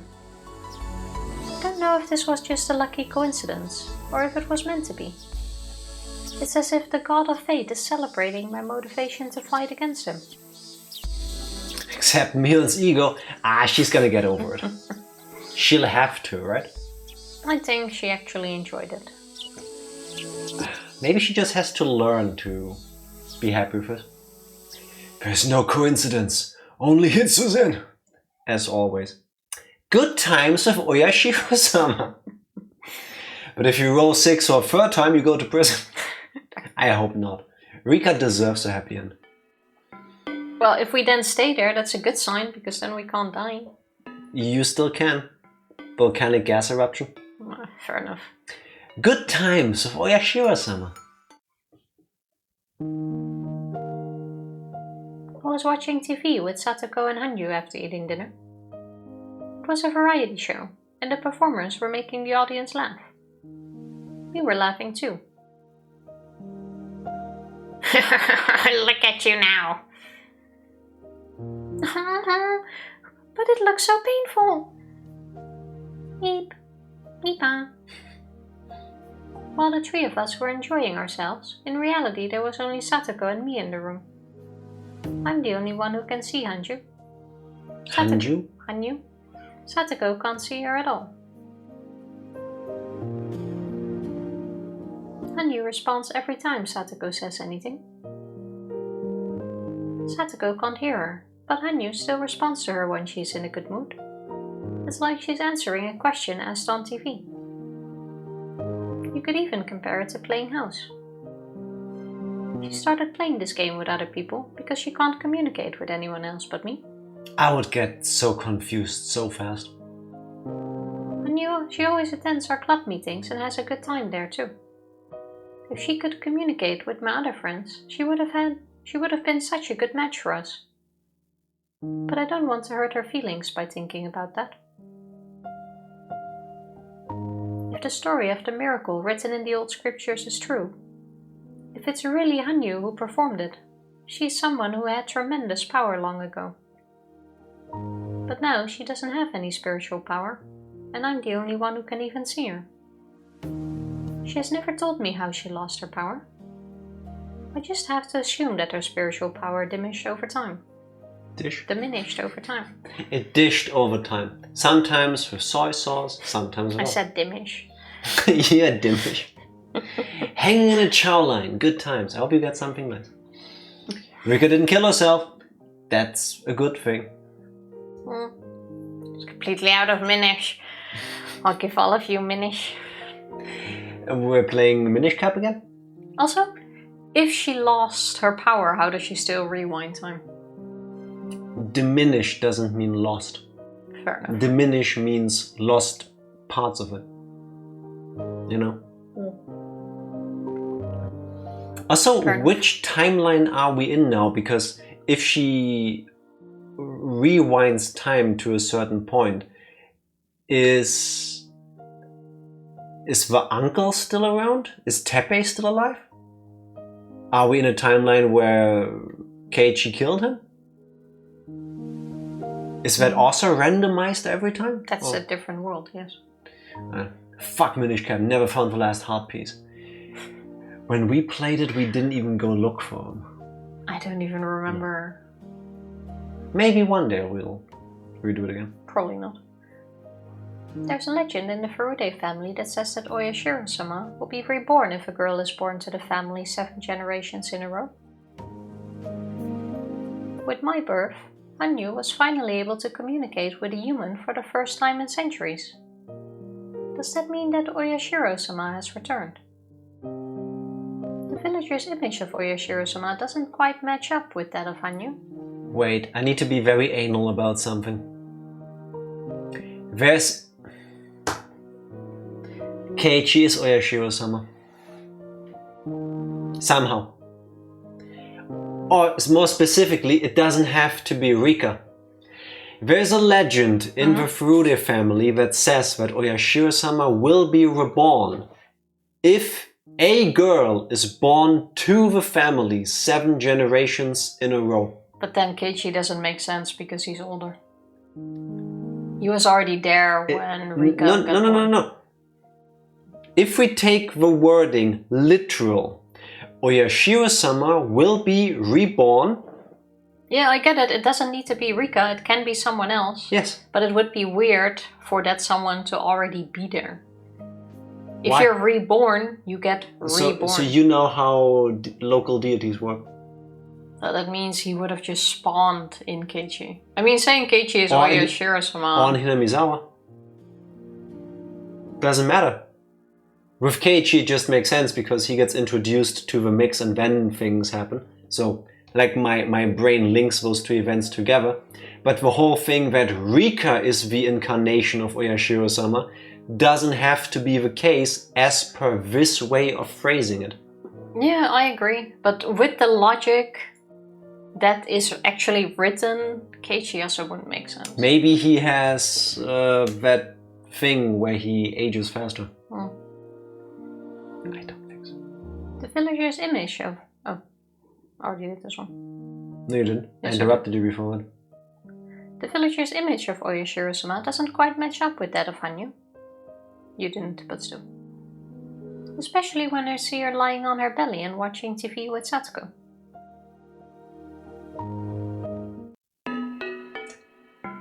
That was it.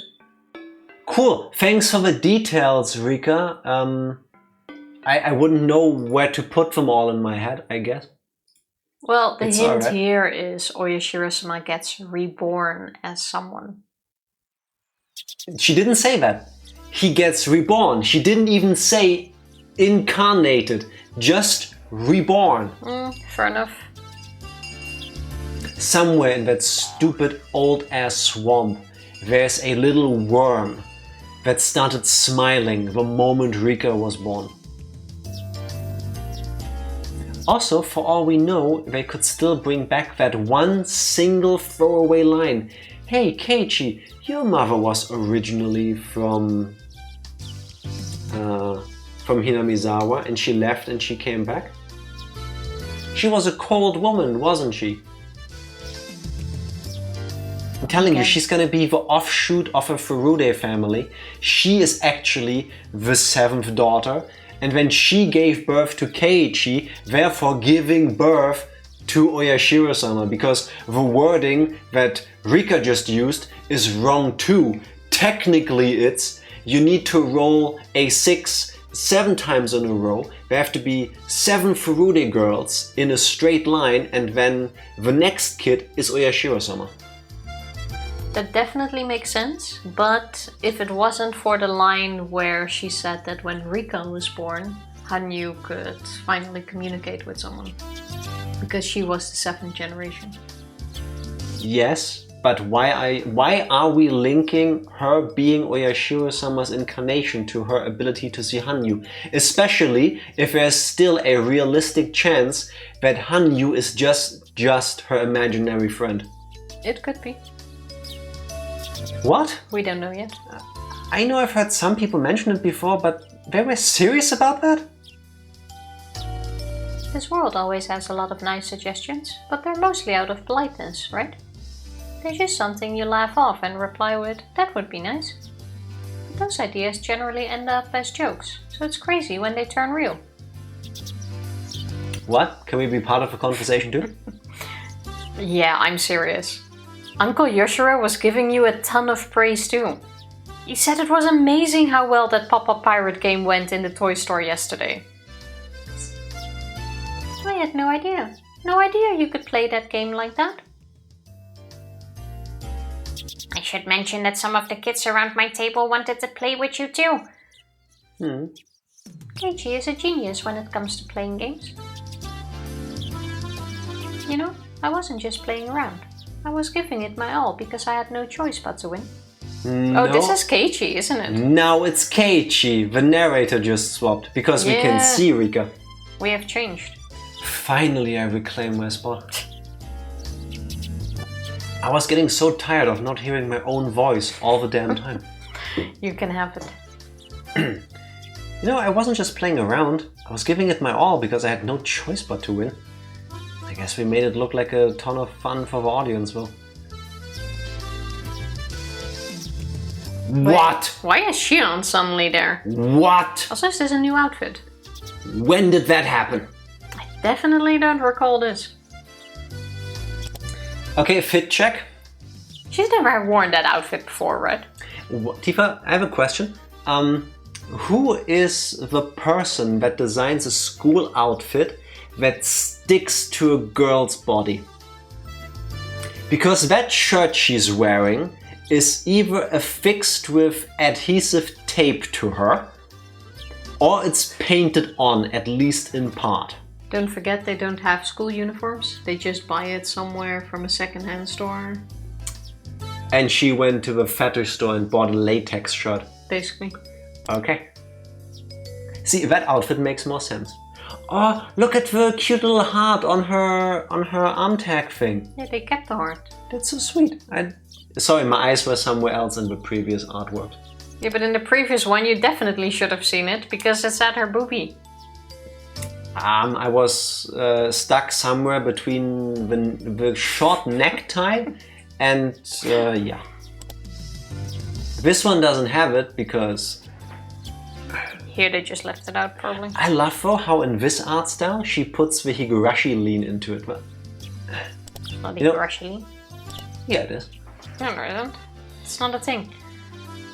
You definitely have a blast no matter what club activity you're doing, Keiichi. The coach was saying that the Hinamizawa fighters would be so happy if you joined the team. That's very true. Dr. Irie had nothing but great things to say about you at the meeting last night, Maebara-kun. Keiichi is dreaming. He is dreaming, 100%. He's about to wake up. You have the ability to bring people joy, and far more than you think you do. You think so? Shion being there makes no sense. This old man didn't mention your name just because you're his friend. He did it because he's confident you can do the job. I was there at the meeting too, and no one was against the idea. Maebara-kun, you honestly do have a good reputation around the village. I've heard good things about you in Okonomiya too. What are we talking about? What you did in the match between the Hinamizawa fighters and the Okonomiya Titans was legendary. So legendary, in fact, you don't get to see it as the reader. He's not even a part of them. It really was incredible. The reporters were there to see Kameda-san, but they were more impressed by you. Wait. Kameda-san. Where was the chapter that he stood in? 2 and 5, I believe. Did he actually do was anything? Was it free? Was it free? I don't recall. My eyeball is itchy. It's so annoying. Want me to scratch? No. To be honest, if several people start complimenting me like this, I'd be a bit weirded out. Same, especially because it seems to come out of nowhere. If at least there is like some connective tissue between this. Like, oh, you did this particular thing that I remember doing. And I'd be like, yeah, of course. I mean, I'm awesome. But just people randomly going, oh, Jack, you're a shit. I'm like, I know this, but why do you believe that? Well, it's because we came in at the middle of the conversation. They're talking about that rigged baseball match I set up with Kameda-kun. Sorry, Kameda-kun. The public did end up believing that talented pitcher walked me out of fear from my inside. Kameda-kun and I have entered a strange relationship since then, but I'd really rather not talk about it right now. Something just flashed on that screen and I don't know what it was, and I don't know why. Yeah, OBS flickered. Was really weird. I think the school or some prefectural district decided uniforms and style for them, but if you're a transfer or a slapdash combination of grades and class like this, they may accept something simpler. Yeah, it was. I fully remember in chapter 1, it said that they didn't really have uniforms, so everyone just got them at a store in town, which was owned by one of the Sonozakis. One of the Sonozakis, but they just put stuff together there. Yeah. It has to be a short sleeve shirt with a skirt and a fuku scarf, for example. I have a feeling they don't even have a uniform code in this school, and they're just doing it because they want to. Make it look like a school outfit. Yeah. What do you think, Keiichi-kun? I think you can do it. I'm backing you up too. But what can we do? I definitely think you should be in charge of the Watanagashi Planning Committee. Watanagashi is an annual village festival held in June. It's supposed to be the biggest event in the village, and most of the people living here gather together for it. Since this is a major event, they always organize a committee to plan out the festival a few months in advance. But this time, we do it 1 week in advance. The festival is only 2 weeks away and I just moved to this village. But now they want me to join that committee? Look, first of all, I don't even know what you do in a committee. You don't need to be too concerned about it. The job we unanimously want you to fill is hosting the auction. An auction? That's new. What the hell is that? Do you want me to sell bananas or something? Do we have a 1? Do we have a 2? Do we have a 3? I see a 3 in the back. Do we have a 4? Do we have 5, 6, 7, 8? Yeah, I see an 8, 9. Oh, do we have another bit? Whenever I've seen auctions on television, I've never been to one personally. They always have this very rapid-fire way of speaking that sounds very melodic. You were getting close, but I think it needs to be like twice the speed. It needs to be way faster. And I cannot do it. I have trouble speaking at 1 times speed already. I don't think I could do it at double or triple. They give Slim Shady a run for his money. Well, let me explain. We're holding an auction event for the first time this year. We're going to auction off donated items just to see how it turns out. Oh, that's such a fun idea. There's kind of a long story behind it. We wanted to do something in which everyone can participate using donated items as prizes. But the other members decided to distribute the prizes using something other than a lottery for their own reasons. To put it simply, our hag of a grandmother let her temper get to her and wouldn't back down after that. But she didn't really consider any specifics. Why are you here? Why are you standing next to each other in this classroom? Yeah, for a dream, this goes on a bit too long, doesn't it? This is why I was not confused. That's why I was asking earlier. The fact that you have to turn your body around to look at me is weirding me out. I'm not used to it. Because it's not just that the time got rewound 2 weeks. Because 2 weeks from my reference point of chapter 5, Shion wasn't in this class. Well, no, but that's what we're trying to find out, but you don't press A. Anyway, we had to come up with how to utilize those donated items. At that point, we thought of doing an auction. That sounds like fun. You might be able to get something good for a really cheap price. It's fun to just watch the show too. I would love to go to an auction once. Why do we never go to an auction? Because you're gonna spend all our money on junk. I wanna buy mystery boxes. That's what I just said, Tifa. Just with different words. Wow. Uniforms have been around since the 20s when the sailor suit was invented by Queen Victoria. Oh, another thing we can blame the British for. And became more generic and Catholic looking during the occupation, right? It seems like things are different this time in a lot of ways. Yes. Yeah, but why? Because we need to keep the game fresh, Tifa. I guess. The items were all donated, so they were free, huh? Free items, best items. That committee's... Blah, blah, blah, blah. That committee? That committee sure is good at making money. The profit will be going into the beer fund for the village committee's winter getaway trip. What? It's not fair. Agreed. It's not even going to charity or to the shrine upkeep or something. It's for the beer fund. You're not ready for beer yet, Furude-san? I think I understand what's going on now. But still, I've never done anything like it before. Ah, that seems like so much fun. Auctions for storage units are here. Yeah. Oh my god. Auctions for our storage units here are all done online since it's easier than having people show up on site. But wouldn't you want to see what's in it? I liked watching the TV shows about those auctions. Same. I remember watching these. And the weird, quirky people that showed up to do them. Well, it has already been known that all those auction shows are all fake. I don't care, it was still good TV. It was still enjoyable. I would like to do an auction one. Genuinely, I'd rather they be faked but entertaining than real and cringy and real. That's true. We take pictures of what's in the units. That's so boring. Yeah, but it's more fun if you can like have a peek inside.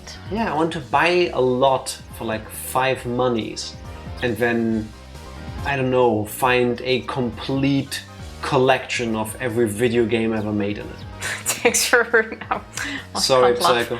Thanks for ruining my illusion. I'm Great, very Tifa. sorry. This is why you're in pain, by the way. Oh, I know, right? And I even have such good karma. Like, I posted the story on Discord too, but I even helped during an accident yesterday.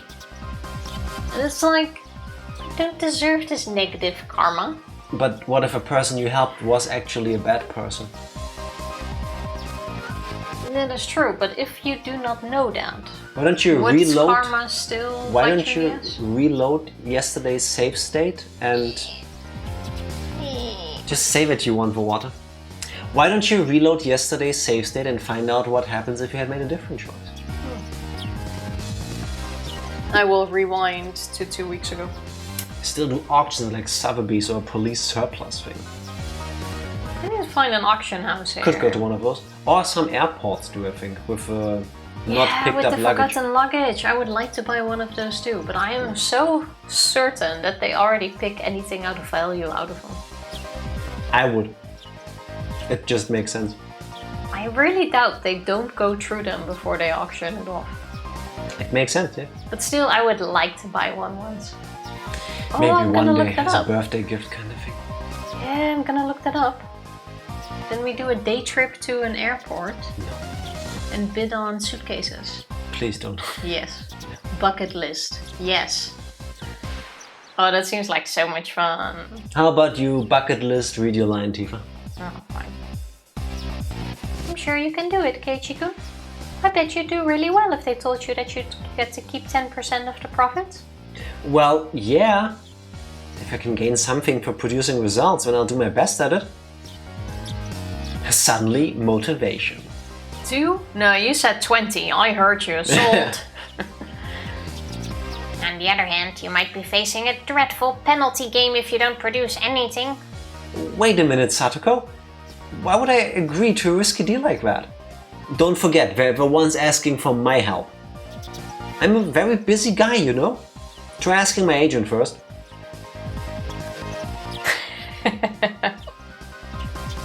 Alright, Keiichi. If you want some kind of compensation, we can talk about it. I really want you to be a part of this. We can make a deal. It sounds interesting. I wonder what I should ask for. I want my doll back. A kiss from a fair maiden with green hair. Shion? Potato, potato. We're always talking about punishments, but it's our first time talking about a reward. That's true. We're always fighting for something, huh? Reina is right. The whole purpose of our club activities is to escape the punishments we come up with. Even if we win, we never get a prize or a reward for it. It's more fun if there's a punishment than a reward. Agreed. Keiichi has no idea how to respond to something that sounds too good to be true. Because usually it turns out to not be that way. Maybe Mi-chan can come up with a good idea. It's hard to decide on what you want, isn't it? Let me see. How about this? An admission ticket to Angel Mord's dessert fiesta. Don't be too cheap, sis. Why don't you give him 3 years worth of admission? Holy shit, that is an option? I'm in. Hey, that sounds more like a deluxe reward to me. I heard that some people pay lots of money for that ticket. Are you sure you can hook me up with 3 years worth of admission? Of course I can. But you have to do a good job. I'm sure he will. With Keiichi-kun there, it's going to be heaps of fun. Oh no, they changed the name from Dessert Fiesta from Dessert Festa. I know, right? Where did the I suddenly come from? Yeah, that's a different chapter, Dark Lord. True. Good on you for catching that subtle difference. That's how you can tell this is really different. Exactly. I feel the same way. I'm really looking forward to the auction now. Wink. Yeah, you could probably get people to line up for takoyaki that doesn't even contain octopus. Takoyaki? Oh my god. Takoyaki. Takoyaki. I know what takoyaki. I want takoyaki without octopus, by the Chapter way. 1, I think it was, where that's exactly what happened, where they played this game at the Watanagashi festival, where they were hyping up the different food stalls. And the takoyaki had one little piece of octopus. Yeah, and some of them didn't have any. I really want the balls without. I have always wanted to eat it, but when I learned there's octopus in it, it kind of ruined the fantasy. Of putting the fantasy of putting the balls in your mouth? Yeah. All the balls. Hey, takoyaki without octopus? That's impossible. It's not. No, I'm pretty sure you could do it. Yeah. He'd probably say it was healthier kind of takoyaki. A healthier kind or just healthier kind? Can you? Do you now see the difference of what happens when I do point them out to you? Yeah, you're just as annoying as you are every time you do it. Okay, fine. Are you making fun of me or what? Well, they started selling them for non-takoyaki, calling them pancake pup makers. So that's basically the Dutch poffertjes. Like small pancakes. Poffertjes is better. I haven't had takoyaki yet, but I'm quite sure it won't be the poffertjes. Basically they're pancake balls at that point. That could be still good. Poffertjes taste different. You taste them. Poffertjes and pancakes taste different. I agree. Look, Tifa, Chia is trying to say something. Oh, we didn't make poffertjes last time I was in the Netherlands. That's true. And I even reminded you of it. No, I didn't when I was there either. I still have my great-great-great-grandmother's poffertjes pan. That's deep. Yeah, Tifa actually has like a family relic. That's crazy to me. They usually aren't cooked too deeply on the inside, making them gooey and tasty. I want it. Not sure about that. So, Maybe. What do you think, Maebara-kun? I think you'll do a wonderful job. Chia-sensei was also on the committee. She must have backed up Mion's suggestion when she brought my name up at their last meeting. I'd also love to see what kind of magic you can do. Nippon.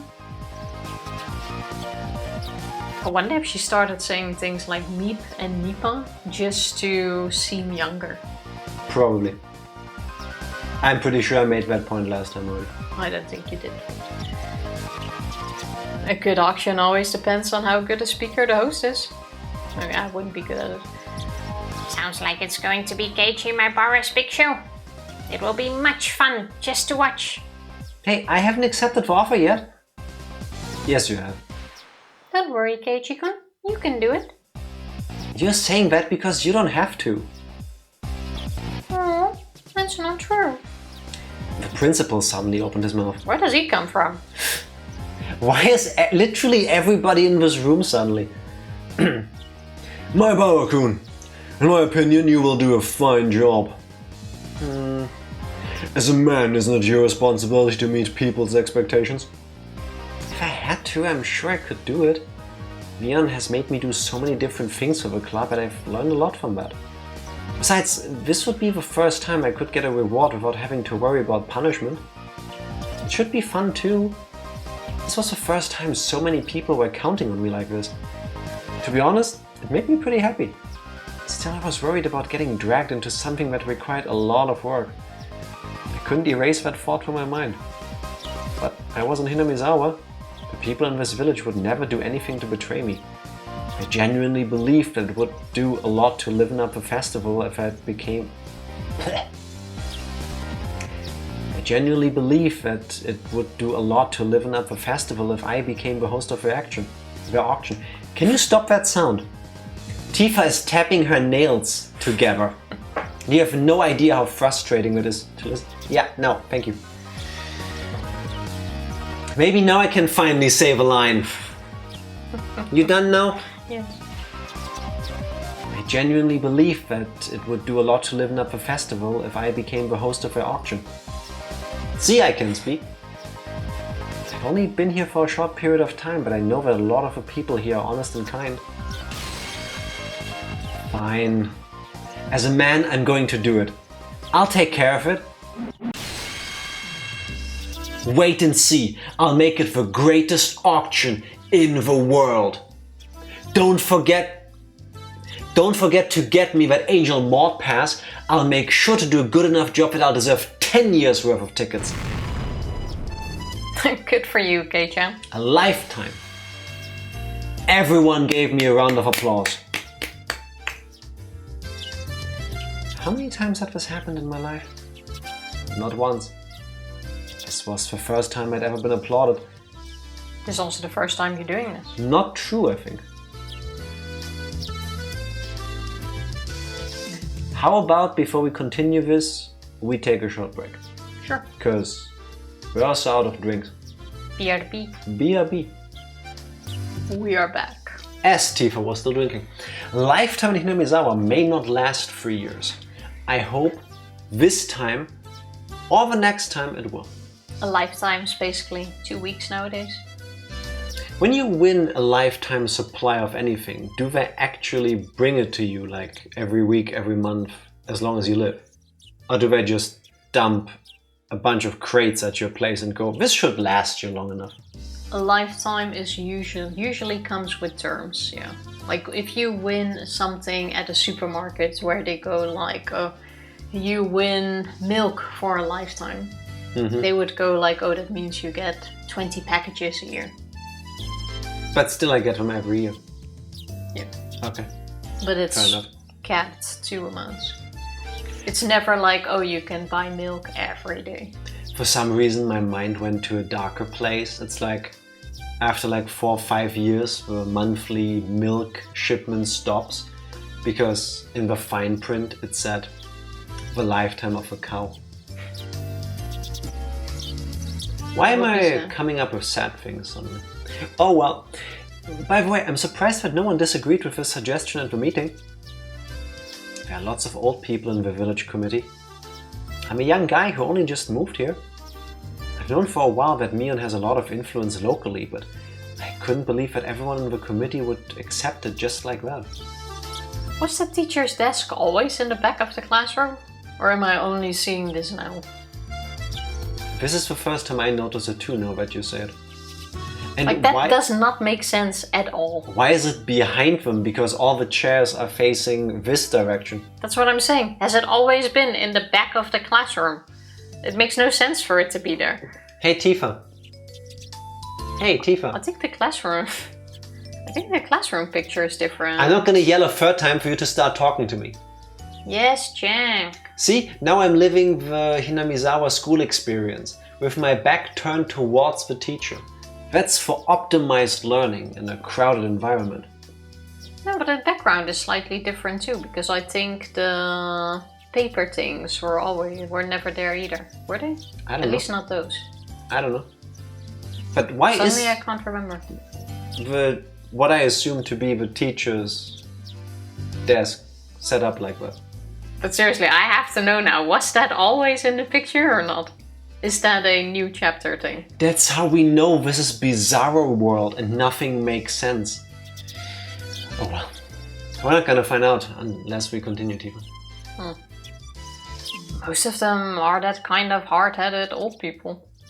But the new generation is gradually taking over, you know? Plot twist! It's a special table for the #1 smartest student. So not me then. I mean, it does sure look like it's bigger, more spacious. It's a crazy, noisy, bizarre town. Yeah, the Hinamizawa we all know and love. The capital of Tokyo To. It's a jet radio. Okay. The moment I mention a game, Tifa doesn't care for, she falls in front of our eyes. Beautiful. We wanted damn conflict, and now we're aiming to build a new era and grow more and more prosperous. That's why we value the involvement of young people, and people from outside the village too. It's kind of stupid because I know these words. Prosperous is the ancient Roman god of wealth. It's because I don't think, I just speak on... That's never stopped me. Usually I do better when I do it. Now starts the glam conflict. That'll be cool. You're young, and you're from the city. You also have a good reputation, so you're the perfect guy for this. I have a good reputation, huh? No idea why so many people have heard of me. It's something to do with Michan's punishments, I think. Remember that time you had to walk around in a maid's outfit, including girls' underwear? I knew it!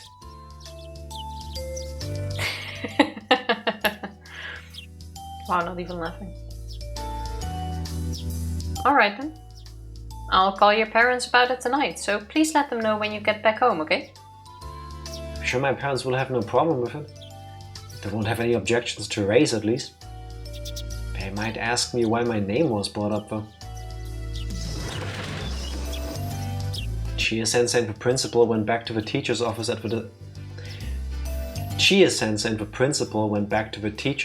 after the discussion ended. It's not our speaking day. We were in the middle of lunch break at the moment. Chia-sensei and the principal had come along together, and Mion scared me by saying that they all had something to talk to me about. My stomach wasn't digesting my lunch particularly well. Talking about lunch? Dark Lord, please enjoy yours. A tuna sarnie today. What's a sarnie? Is that a fancy type of sandwich? Maebara-san, I heard everything. Good for you. I once remember eating this tuna sandwich from the Laplace. It had like this focaccia bread with this tuna cream. Laplace is this like moderately mid-high-end to-go cafe kind of place in the Netherlands. It's a chain. Basically. But it had like this creamy tuna spread with like apple in it. With apple pieces, and I thought that was so disgusting as an idea. I didn't know there was apple in it until after we bought it. And I was like, so good. And it turned out to be delicious. It was wonderful. It was so nice. I Funnily still enough, see myself sitting on that bench. We were in Rotterdam eating it. Yeah, we were. It was a beautiful day too. To this day, whenever we made, well, I guess now fake tuna salad, we never added apple to it. No, that's true. Because I also don't know how to really make... Also, I don't really even like the fake tuna thing. But I also don't really know how to add that. Provolone and lettuce on French. Please enjoy. Also, I don't like it because it tastes more like tuna than tuna does. Yeah, that's why I like it. It stinks up the entire apartment. Like canned tuna can. Yeah. It's a big honor being chosen by the village committee. Hey there, Tomita-kun and Okamura-kun. I'd love to give that honor to you. No, thank you. I wouldn't be able to handle it. I realized the whole class was talking about me. They were saying how fun Watanagashi was going to be and how high their expectations were for it. I might have taken on a huge responsibility. I needed to do my best to succeed at it. By the way, I forgot something. My granny made tons of ohagi. She told me to give them to my classmates. Mion clapped her hands as she remembered and took a box out of her bag. She opened the lid, letting us see a bunch of ohagi neatly packed inside. Wow, there really are a lot. I think there might be enough for everyone in the class to have one. They look so yummy and cute. Ohagi was the big mochi, right? Those big rice balls, usually filled with something. For some reason, my granny loves making ohagi. Question, because I think there is an implication here. Do you think, because they're so steeped and rooted in tradition, they make their rice dough the traditional way, which involves clobbering away at the rice for a long period of time with a bunch of people and a bunch of hammers? Could be. Or is it like a pre-bought rice flour mix? Depends whether she makes it or not. I mean, she does make it, but does she make it from scratch? I somehow doubt it. I somehow enjoy the idea though of Oreo being somewhere in one of their kitchens. I assume there's multiple in that palace that they live in, and just hammering away at the dough. I don't think that's what they're doing. Could be good. It's inside out mochi with beans on the outside. Thank you. You can make mochi with just 2 burly people. Or machine. I don't think she does. Oh, we're getting some lore though. That's because Sohai used to love them. Her husband. I heard my Gramps used to like ohagi. He ate tons of them. For your grandma, ohagi is something that makes her remember your late grandpa, huh? You think so? I thought Gramps liked canned food. Yeah, like the processed humans. I was gonna say because there could be human in it. You don't like canned food, do you, Shion? Yes, because of a human in it. What? Is that true? Why so? Say it. Well, it's because of the smell. I just don't like the smell of the metal. That I can understand though. Like after you've opened it and you like drink the contents, that metal can smell. Even if you don't drain the contents, a drink from a can tastes different than a drink from a bottle made of glass. That's a real thing. How is that so? After always forcing me to eat my squash, it turns out that you too have something you can't eat.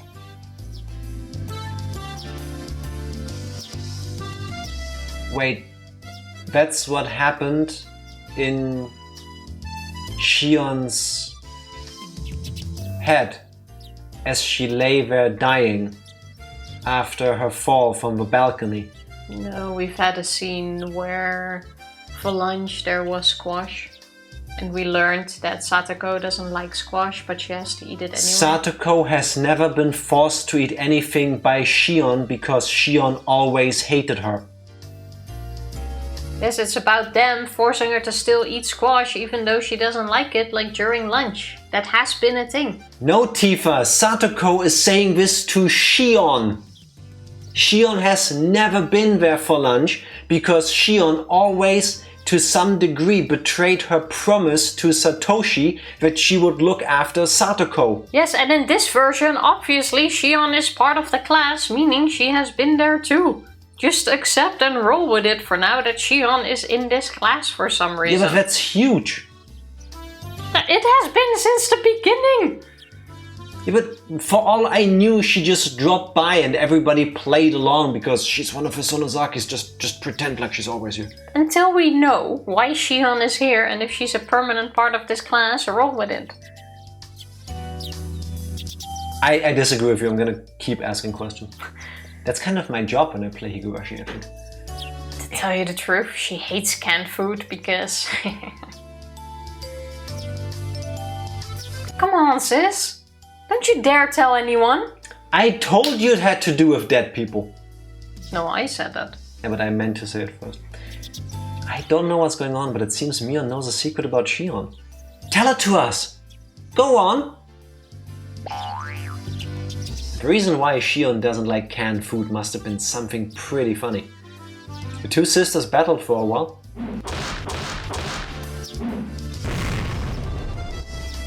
The machine gun knee kicks Mion launched from close quarters weren't bad, but I don't think she expected Shion to land a capture suplex off of it. Guess Shion is the stronger of the two siblings. Because she eats her squash. I'd rather tell you the truth than have you hear it from my sis. See, there's this bad guy named Kasai. He once told me, when I was still young and innocent, that there's sometimes human meat mixed in with canned food. I've heard of an urban legend like that before.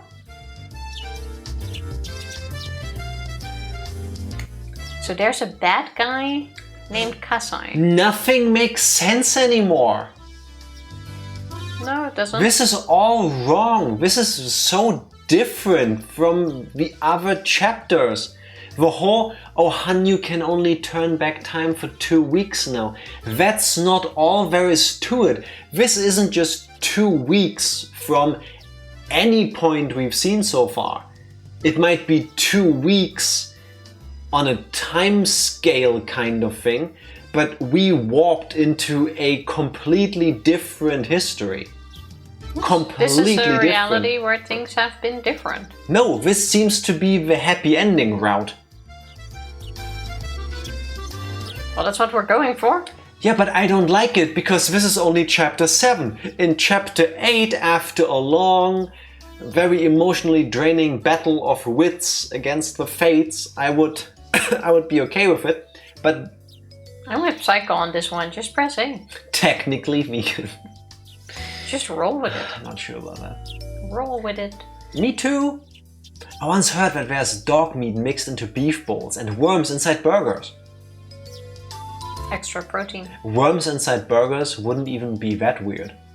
If you assume that occasionally there's a parasite in the meat, if they just chop it up into bits and then throw it into a meat grinder, yeah, it's not like they're gonna check every single square inch of it. How would they? Are you quite serious? I can never eat beef bowls or burgers again after hearing something like that. You see, Satoko? It was a very traumatic thing for me. Understandable. You have my sympathy, but I still have yet to forget about how you made me eat a full-course squash meal. Pumpkin is so tasty. We had pumpkin croquettes in London at the curry place. Coco Ichiban. That was so nice. They were really tasty. Pumpkin croquette. We could make them ourselves. A lot of work. Yeah, but you get pumpkin croquettes out of it. Pumpkin croquette. That was so good. You need to let go of that one. No. I'll never let go of pumpkin croquette. Croquette. They were really good. That meal was delicious. Because we're talking about this, I'm starting to get worried there might be something mixed into this ohagi too. Oh, like a needle?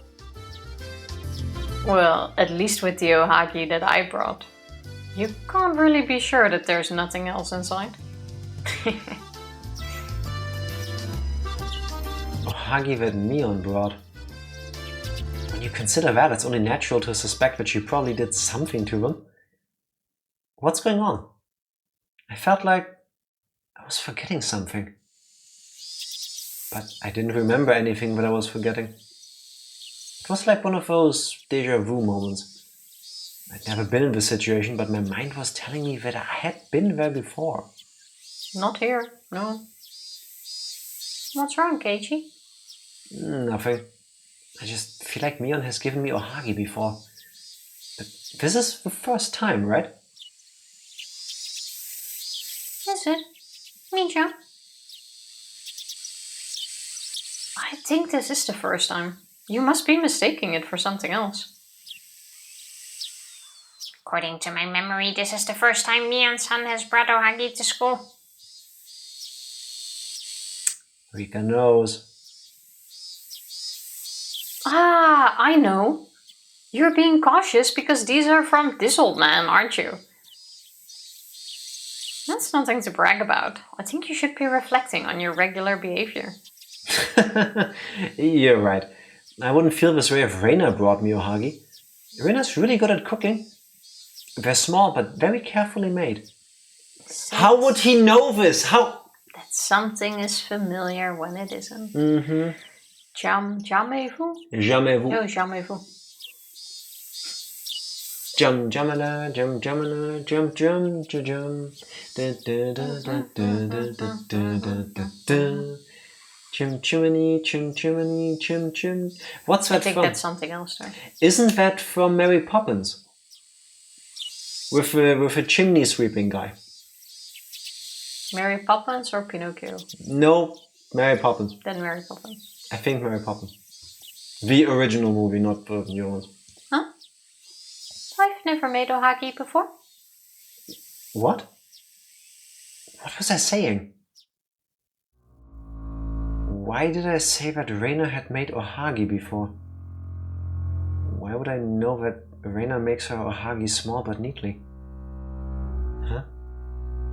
I had no idea where that memory was coming from. I could only assume it was an error in my brain. Mion was saying that this was her first time bringing ohagi to class. As I tilted my head in confusion, everyone started reaching inside the box. Reina took one out for me and put it on the lid. I stared at it closely. What was I so concerned about? Mion said that I was probably concerned that she did something to the ohagi. But it wasn't quite that. I really didn't know how to explain it. I felt like I was forgetting something important. I'd forgotten something important.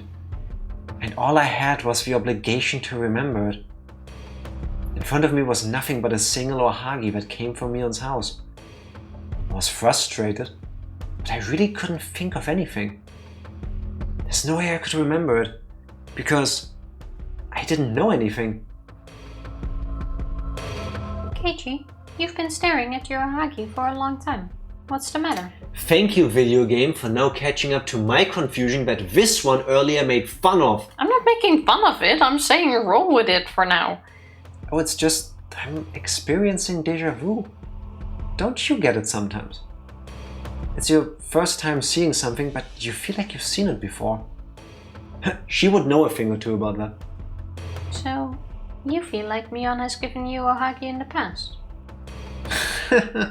I'm sure it's just my imagination. Mion just told me that she had never brought ohagi to school before.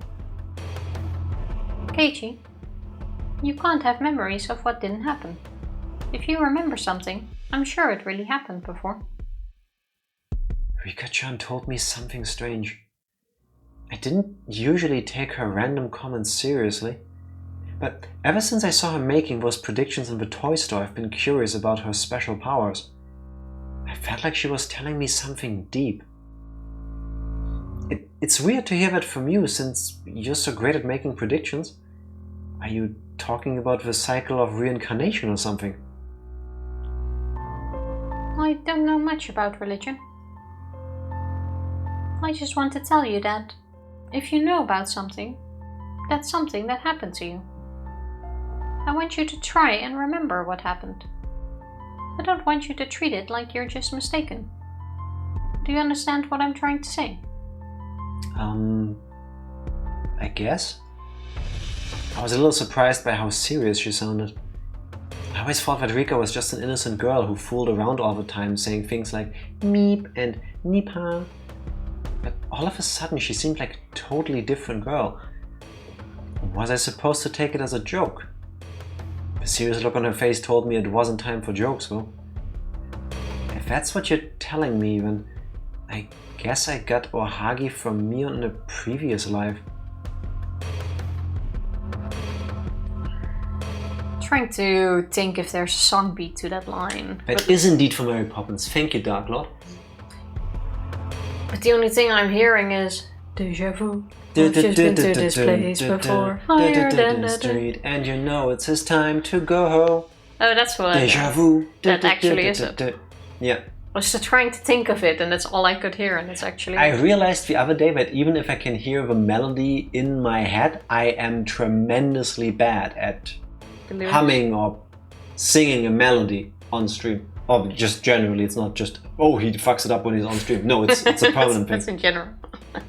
Didn't I once get the Super Mario Bros. First level melody wrong? With da da da da da da da da da da. Completely butchered that once. I can't even tell you why. It's more with like actual songs. Yeah. You try to hum the tune of a song and it's like completely off, and I have no clue what you're talking about.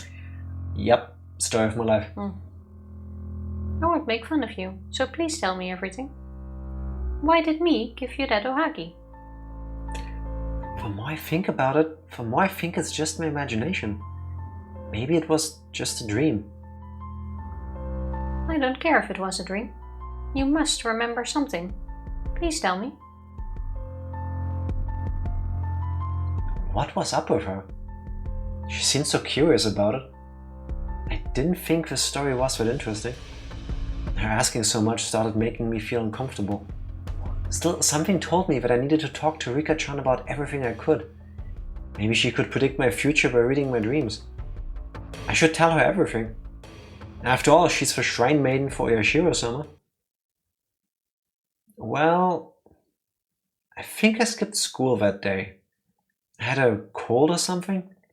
My memory was scattered all over my brain like powder. Time to do the... Dust it off. I could see myself standing in front of a door. Mion was there and someone else was standing there too. Why is it though that every time you remember something from a different chapter, it's chapter 1? So far. So far. I think it was Reina. Mion brought me ohagi so I would get better. I think she told me that her grandma made it just like today. And then? Also my what's this part of your forehead called? The space between your eyebrows? That's starting to hurt because I'm very confused, so I keep like doing this squint. And that's also how I'm reading the lines, and now I feel like I'm getting a headache from this spot. Chapter 1 was the most involved with Keiichi and the most personal. That's true. Yeah, fair enough. I guess it makes sense. Relax my face for a moment so you can see the ribbed for your pleasure lines on my forehead. It's also the chapter we would know the most about from Keiichi's perspective. Pretty much, yeah. Yeah, fair. See the future into the present, see my past leaves in the distance. Try to guess now what's going on, and the band begins to play. Deja Vu by Dave Rogers. Don't remember that part of the song. Can't say I remember. I only know Deja Vu. I've just been in this place before, higher on the street, and you know it's his time to go home. I shouldn't sing. That area is called the glabella. Tifa, can you please boop my glabella? The glabella. Can you please give it a boop? You poked it with your nail. Thanks, that somehow is worse. Well, me glabella be hurtin'. Well, then I ate that ohagi. After I went back home. And I found something inside the ohagi. Sure I saw it in a comic book or something.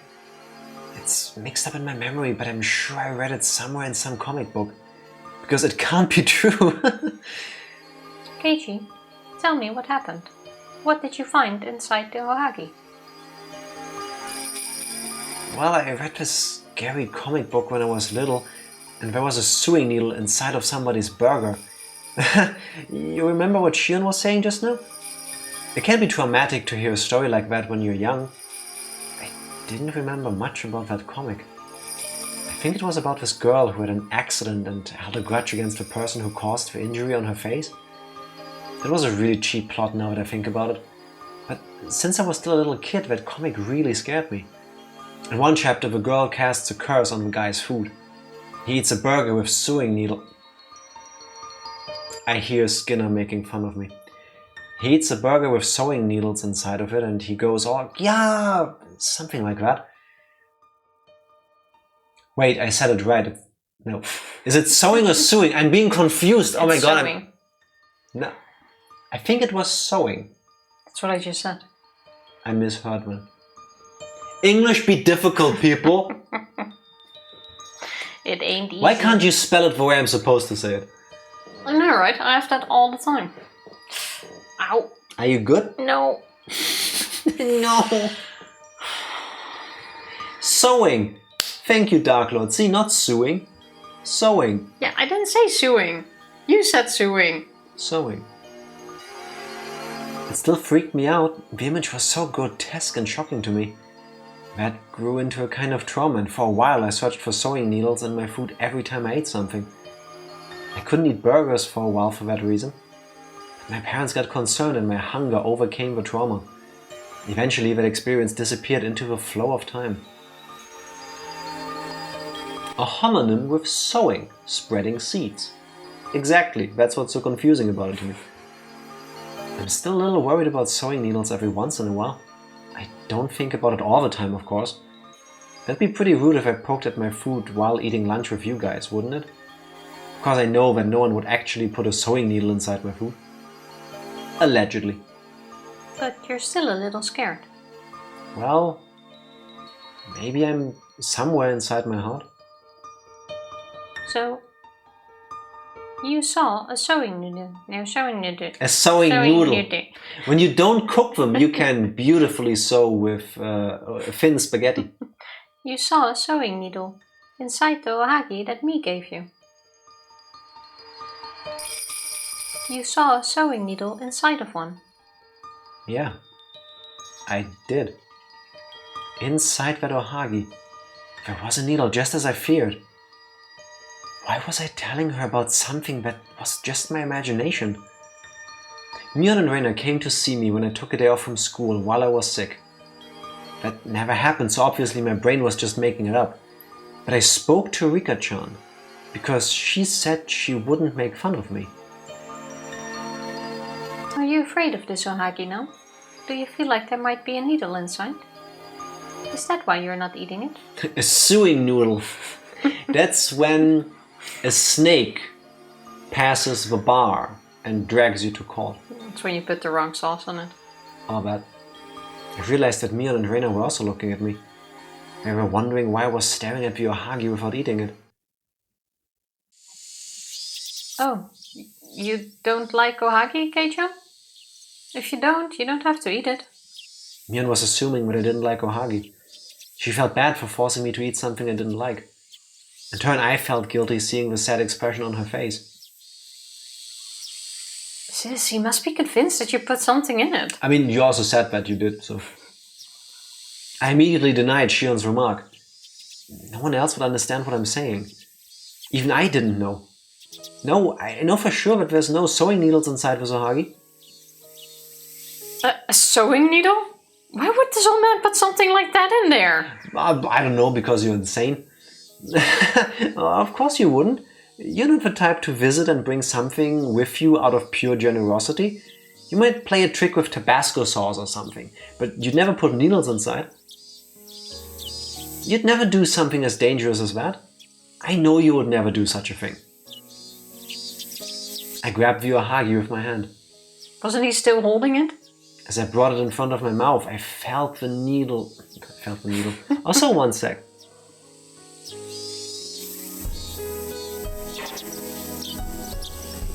There was a typo in the text. The blue line. You'd never do something as dangerous as that. I know you would never do such thing. I was tripping. You can totally say that. Because you're my best friend. Exactly. Even when you kill me and my other best friends. It's a needling need. It's a needling so. As I brought it in front of my mouth, I felt the need to check it just in case. But I told myself clearly. Hey, you wimp! When are you going to stop being scared of that stupid comic book? Mion brought these ohagi to treat everyone in the class. There's no way she'd put needles inside of these. I forced that stupid memory out of my brain and munched on the ohagi. It's delicious. Of course it is. There wasn't a needle inside, was there? Just crack cocaine. I Not love really a crack typo, cocaine. but they left out a letter. And I'm nitpicky like that. No way. I'm really sorry. I was just caught up in a traumatic experience I once had. My heart had stopped pounding and I felt relieved. The next moment I got the urge to say something to Mion. It wasn't the right thing to say, but I just felt like I had to say it. Hey, Mion?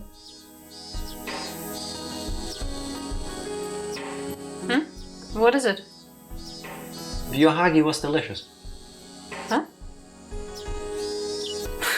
I'm glad I brought them then, even though they were really heavy. I didn't know why I wanted to tell her again that the ohagi was delicious. But I was glad I said it to her. I was finally released from that odd feeling. I'm telling you, that's because it wasn't exactly chapter 1 he remembered, but chapter 1 through the realization from chapter 5. The fact that, the alleged fact, That it was Tabasco that sauce. it was just a little gag like Tabasco sauce. He felt something sharp in his throat, but that was spice. It wasn't a needle. He imagined the needle. Well, I wouldn't say it's through the realization of chapter 5. He now knows, while not going crazy, that they wouldn't hurt him. So it can't have been a needle. I'm not sure about that. The events of chapter 1 still could have happened exactly the same way we perceive them. The new light shown on it from chapter 5 just changes it. Yeah, it could have. That's why he said there was a needle in there, but it couldn't have been because I know they wouldn't hurt me. He's now sane enough to know his friends wouldn't hurt him. Like he was in chapter 5, which is my point. Yeah, but that doesn't need to come from chapter 5. That can just be him. Anyway, it comes down to the same thing. It doesn't matter where it comes from. I can't pronounce so because we didn't watch Meine Lieder, Meine Träume, what we would call The Sound of Music. Germany retitled The Sound of Music into Meine Lieder, Meine Träume, which means my songs, my dreams. That's very different. Isn't that what Germans do? A lot of movie titles are very different from that's true. the original. That's true, unfortunately. So that shouldn't be too shocking. It's coming from a place without the paranoia of the situation. Yeah, exactly. I guess. See, when Dark Lord puts it like this, I understand it. Well then. Since Kei-chan overcame his fears and ate the ohagi, you should eat this squash, Satoko-chan. It's so soft and sweet. How can that lunchbox always be so full of squash? You're going to give me a traumatic experience. Squash. Squash. Shi-chan is trying so hard to stop Satoko-chan from hating squash. I don't think people will stop hating a specific food if you keep making them eat it over and over against their will. Sometimes if you keep eating it, it doesn't turn out to be as bad. Eat the pumpkin, Satoko. Pumpkin is so nice. I like it too. She's so passionate about it. Maybe she sees her as a future little sister. Yeah, that's... By the time I finished eating my ohagi, we had returned to our usual fun lunchtime. Keiichi, what if? What if what? What if you really do see a needle inside your food? What would you do? That's not going to happen. Don't you threaten me, Rika-chan. Keiichi, what if it really happens? Rika-chan looked at me with a serious face as I joked around. What's gotten into her lately? Stop it. It's not going to happen and I don't believe it will. I had just overcome my stupid trauma after all that. That's why I made that firm statement. I understand. Keiichi, I'm sorry I'm asking you so much. If you see a needle inside your food, it's definitely some kind of mistake. Please don't ever believe that it's me's fault. You're just trying to tell me not to be suspicious of Mion, right? Of course I won't. I would never be suspicious of my friends. I raised my fist in the air. Rika-chan finally looked happy. She smiled as if she was relieved by my words. Okay. I like this very happy opening to chapter 3. It's sweet. Can we have more of this? I would like it if the rest of chapter 7 and 8 stays like that. Still a bit confusing. Oh god, that bell. Oh, it's the school bell. Funch time, the best time. But Mion is my best friend. The bestest of best. Uh-huh. I'm guessing me, because you're doing the auction. The items donated for the auction were gathered at the Fruiter Shrine. There's so much stuff here. I expected to see towels and old furniture, but there are way more things than that. I even see TVs and refrigerators. These are pretty new too. Impressed, huh? We got donations from the stores my family owns, and some of them were display products or leftovers that they can't sell, but they're still practically brand new. I'll take a free TV. If you don't mind something a model... Like an old model. Oh. If you don't mind something a model behind, they're incredible, alright? No, only newest. I want the one from next year already. Stupid auction. Seeing how sun-bleached the brand new sticker on these appliances are makes me feel kind of sorry for them. No, Satoko, that's actually a big selling point. Even if it's a little faded, people feel better using brand new tools than they do items someone else used. That is true. To a degree. Meep. Youngsters these days sure are picky. I don't really care whether it's new or not. All I care about is the price.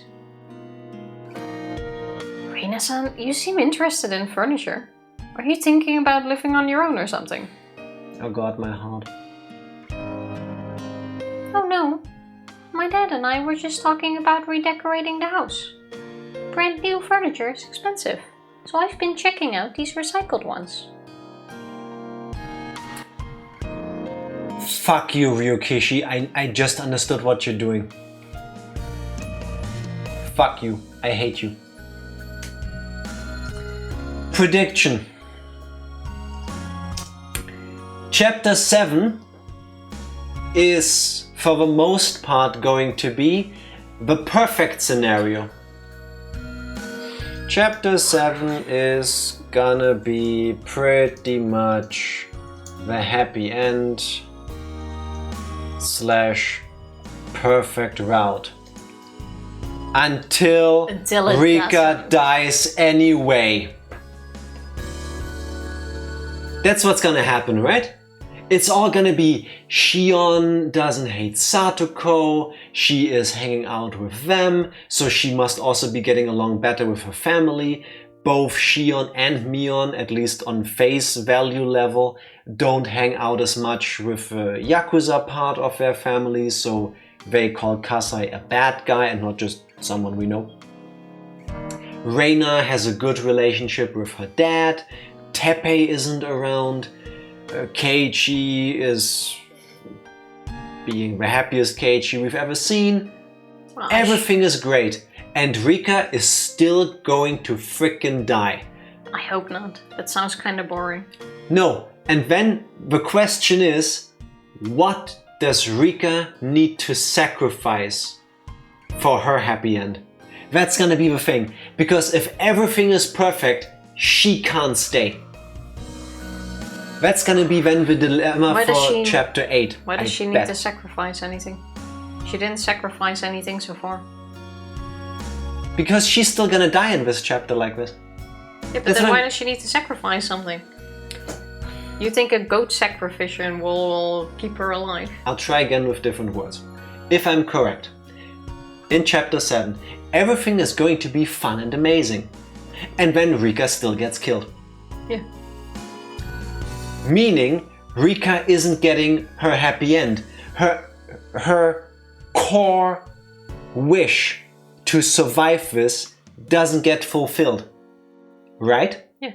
Yes. So then Rika must ask herself a question, which one or what specifically, which part of her happiness is she willing to give up for her survival?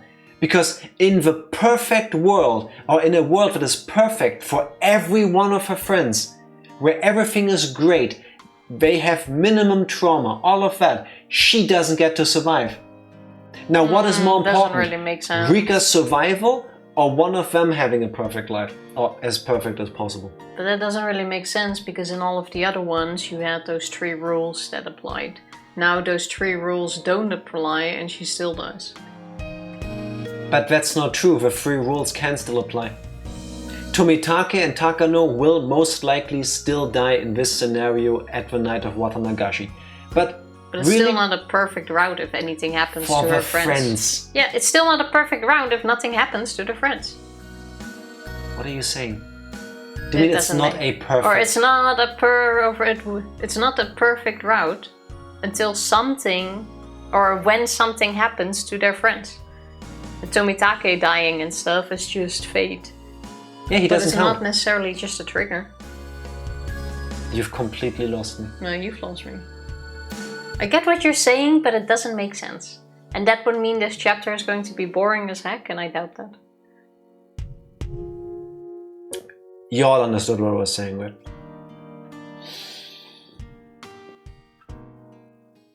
Go. Oh wait, I'm still in my note. The newest and best-selling car in 1986 would be the Toyota Corolla. That's how long that car has been around. Damn. I feel like I know that car. You're changing the furniture? That's quite a big deal. It really is. Yep. My dad finally found a job recently. So we kind of want to make a fresh start out of it. Your father found a new job? We could try and ask her. I was thinking the same thing. Does that mean Reina's father was unemployed until recently? Yeah. He didn't work for a whole year after he broke up with my mom. I was so upset. I was always telling him to go get a job already. He broke up with my mom. Reina explained that with her usual smile, so it took me a moment to realize how serious it was. If what she said was true, her parents were divorced and she wasn't living in a very good family environment. Reina talked about it like it was nothing. Just because your family is divorced doesn't mean you're not living in a good environment. That is true. Good chance you now live in a better environment than before. Your mother and father broke up? Yep. They got divorced in Ibaraki. That's why my dad and I came back to Hinamizawa. My dad couldn't get over the divorce for a long time though. He was always just sleeping or daydreaming. Divorces and breakups always wound deeper the more they love their partner. It's not really a bad thing that your father was hurt so much. I still have a hard time processing all of this because... I get what she's saying, it means he cared. Yeah, of course, that's the face value thing. But it's Shion saying this. Remember how her losing Satoshi did all of that to her? I have a feeling Satoshi might still pop up. Oh my god, is Satoshi gonna be in this? If this is the perfect route that you're describing, he's still gonna be there. That's a romantic way to put it. Anyway, I eventually found out that he was spending a lot of money at the bar. Actually, no, he's not going to, because we already had the thing at the beginning with Rika and Reina in the hospital. He's not there. No, we didn't. I mean, true, it doesn't say anything. Satoshi's gonna show up. We had a potential misdirect of, oh, it's a butterfly brother coming to meet his butterfly sister again and they're happy. They didn't say anything about brother-sister. She said there were 2 butterflies who haven't seen each other in a while, excited to get back to one another. Sorry, it was clearly implied to be about her and her brother. But just because that's being heavily implied doesn't mean it didn't already happen in this...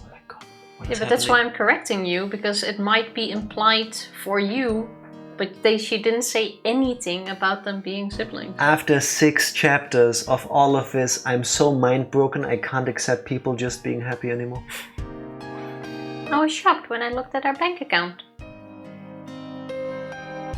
Reina's mom is a famous designer. Their family used to make lots of money. So her father got lots of settlement money upon the divorce. That's why he was able to pay for their living expenses for a while. Perhaps that was why it took him so long to get back on track. That's true. If he had no money, he wouldn't have...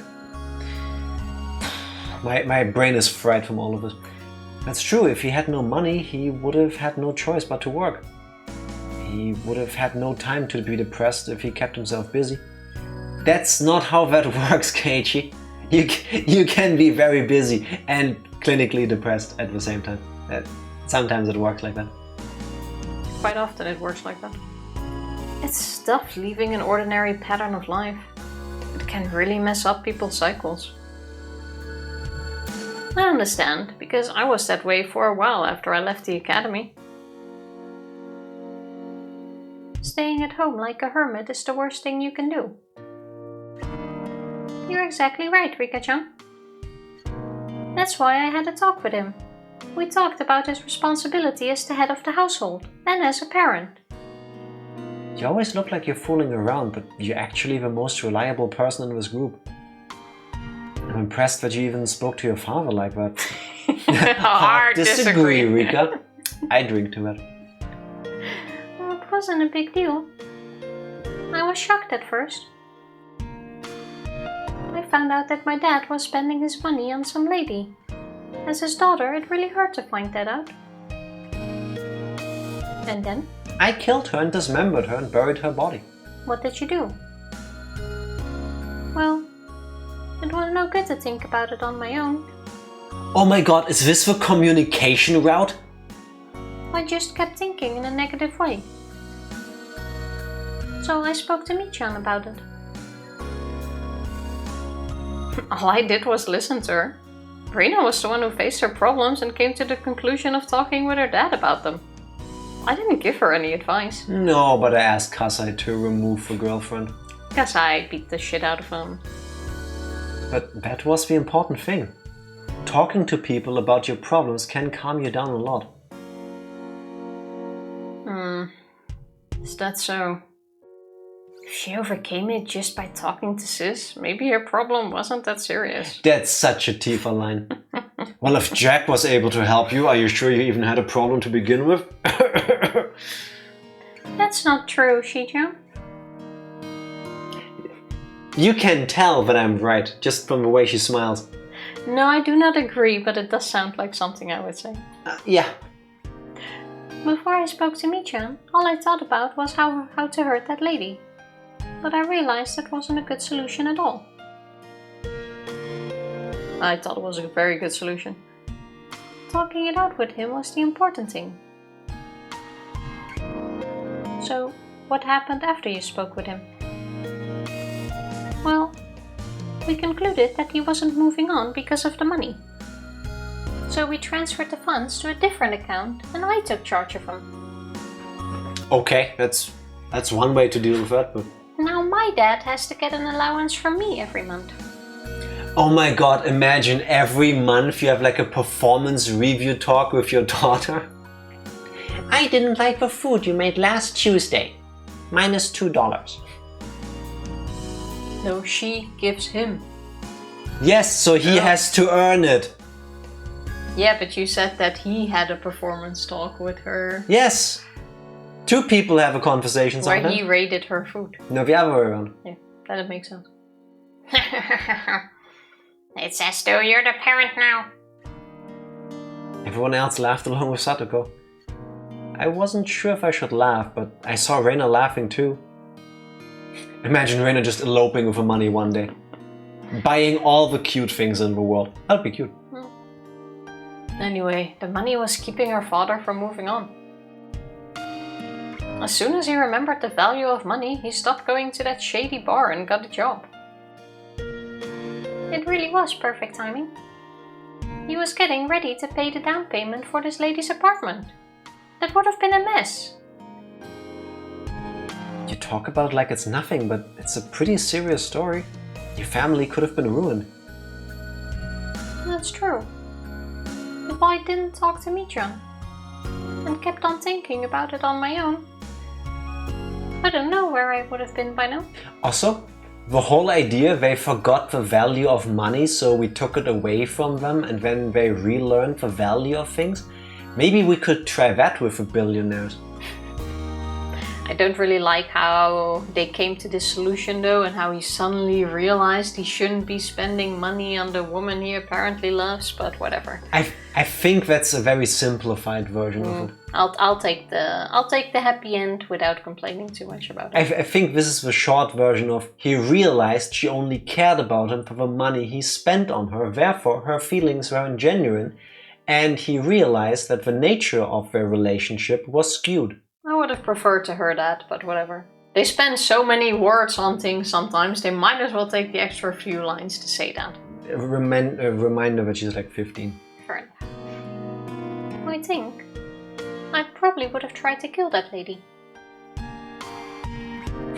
Taxing the rich, it cannot be done because, what if one day I'll be rich, then they'll be taxing me? That wouldn't be fair to anyone. Yes, it would be. Yes, it would be. Stop capping taxes. Everyone laughed at hearing such a dangerous thing to come out of Jack's mouth. Everyone laughed at hearing such a dangerous thing come out of Rena's mouth. Rena laughed too.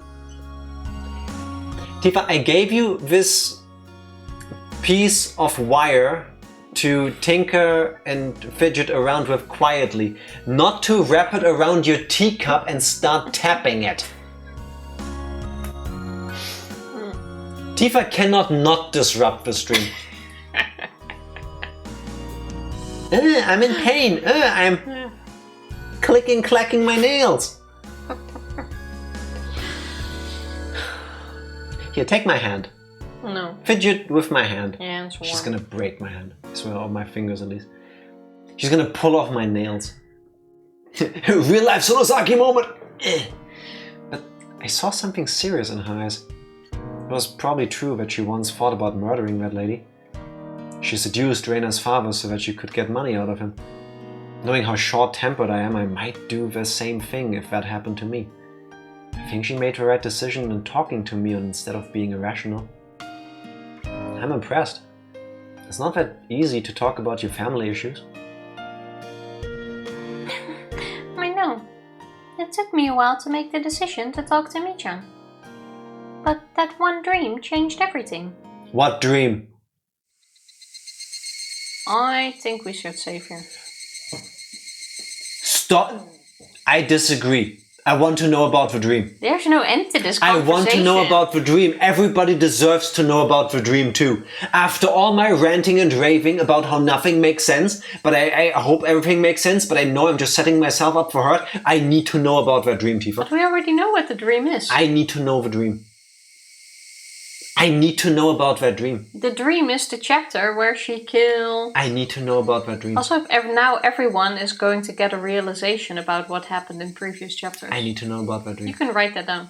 Because I'm pretty sure every single one of them is going to have a dream. Everybody had dreams that made them not do the thing that ends up ruining everything. Am I correct in putting it down like this? Yeah, that works. See, I speak Tifa fluently. Sometimes I just refuse to acknowledge her. A dream? Yep. Every night in bed, I think about my problems. So I was troubled even in my dreams. But then Oyashiro-sama came to me. In my dream, I thought about what would happen to me if I didn't do anything. I didn't know if what I saw was my imagination or a prediction of the future. In my dream, I saw that lady living with us in our home. My dad and I don't smoke, but there was an ashtray in the living room. The futon in our guest room was now hers. In the bathroom, there was a toothbrush and shampoo I'd never choose to buy. It was an unusual sight. Yeah. It must have been very difficult and disgusting situation.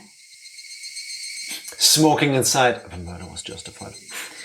As a militant non-smoker, agreed. For legal purposes, this is an exaggerated attempt at a joke.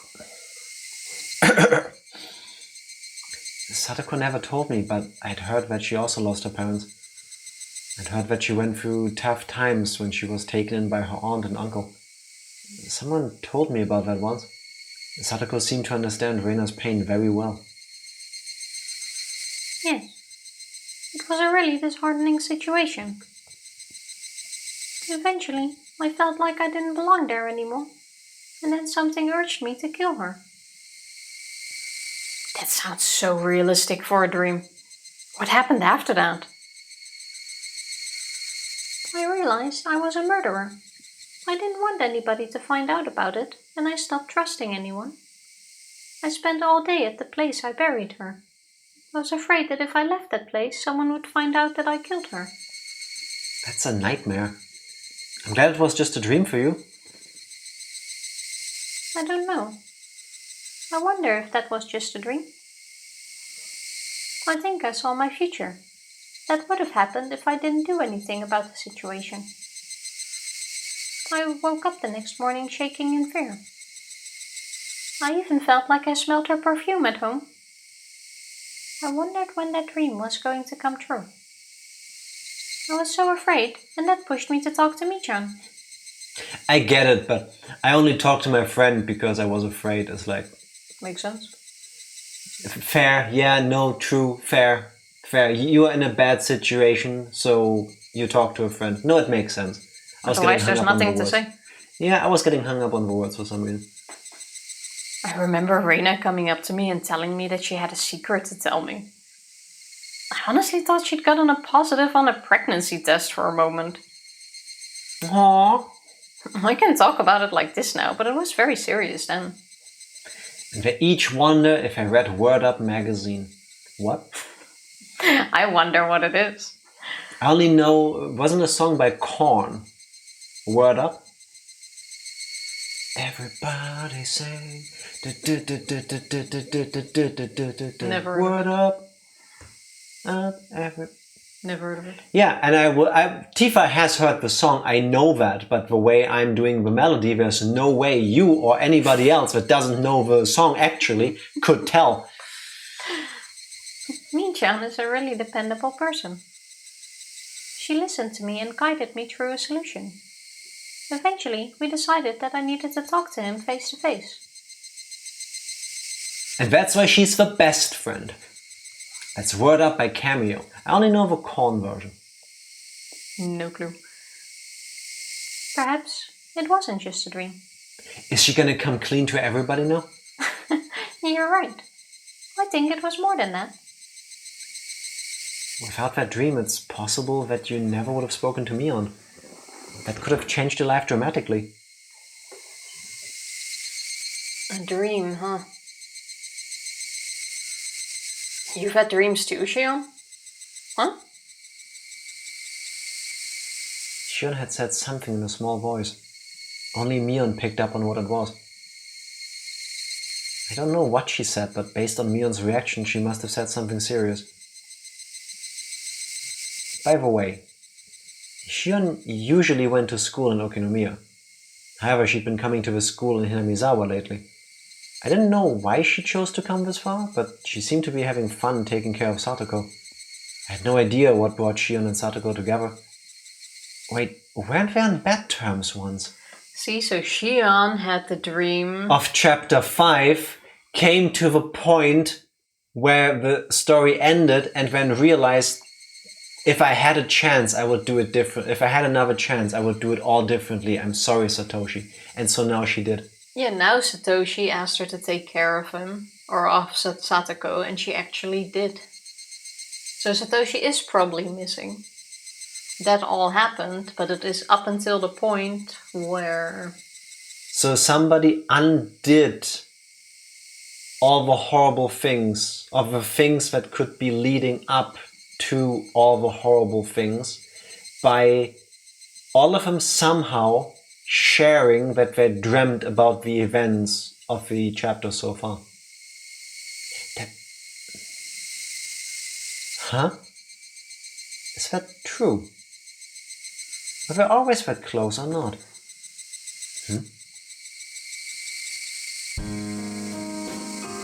Well, I think we should save here then. This is a good moment, Tifa. Oh, No, wait, no, wrong we're on page. page 7. New song, I think. Yes. I like it. It's relaxing. Kind of nostalgic. It's when you're sitting in the living room at sundown, reading a book, having a cup of tea. After a dream. It was all a dream because Biggie used to read Word Up magazine. Oh, that's why it rings a bell. Okay. It still doesn't ring a bell. You don't know Biggie Smalls? Influential rapper? Somehow the name sort of says something, but also no. Is that the guy that got shot once? I think he did. Wait, let me Google that. I am not sure on my rapper lore. There was a painting of him in a series we watched, Black Thunder? No. Thunder? A superhero. Black Lightning. Black Lightning, yes. There's a scene where he's in a room and there's this big painting of a rapper that got shot. Is that not him? It could have been that one. Well, is he dead or not? Biggie Smalls, aka the Notorious B.I.G. is dead, yes. And cause of death, drive-by homicide, gunshot wound. Well, I think it's him then, yeah. Yeah, I think it's that painting of him doing like this pose with a crown on his head. Yeah. Yeah, that's a relatively famous picture. Oh, that's not him. No, that is him. No. Yeah, that's the painting that was in Black Lightning. The picture we're talking about, I think it's not Biggie. Oh. Yeah.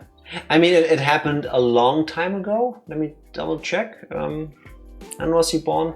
He died in 97. So. I was joking, no, not Biggie. Yeah. I thought it was a no that wasn't Biggie. I understood. So... Fair enough. I had a dream that I would misread your comment as in, no, that's not Biggie.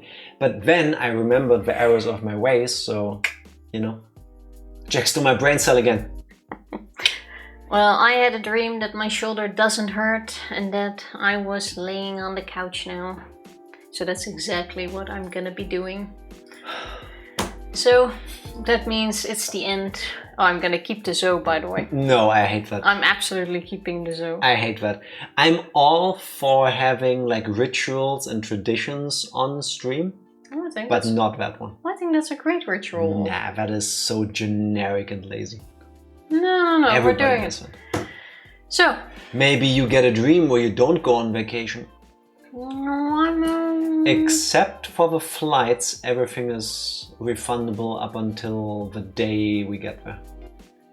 I spend more because I'm just nervous like this when it comes to travel. No, I didn't have a dream where I moved to America.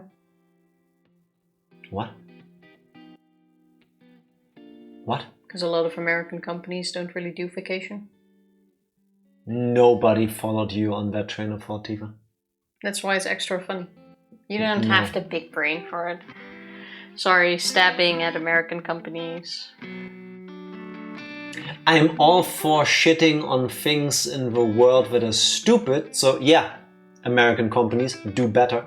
But that wasn't just your brain took a left turn. Your brain took a left turn, got dressed, said, I'm just gonna quickly go buy milk, went outside and left for good. This one was just too high level for you. It's okay.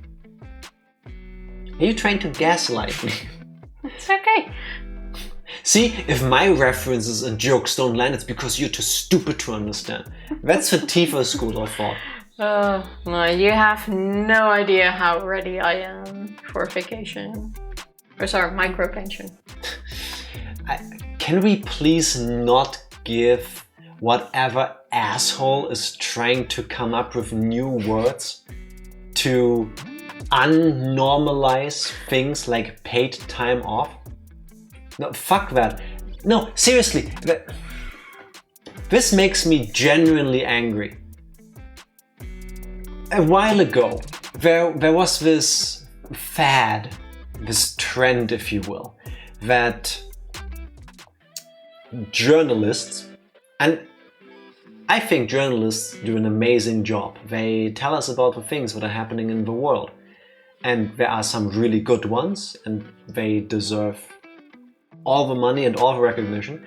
And then there are journalists who get paid to basically shit on a keyboard. Which is a lot of them. Unfortunately, because that's what sells, that's what clicks. I can only say that, by the way, because I sometimes also deal with a lot of journalists at work.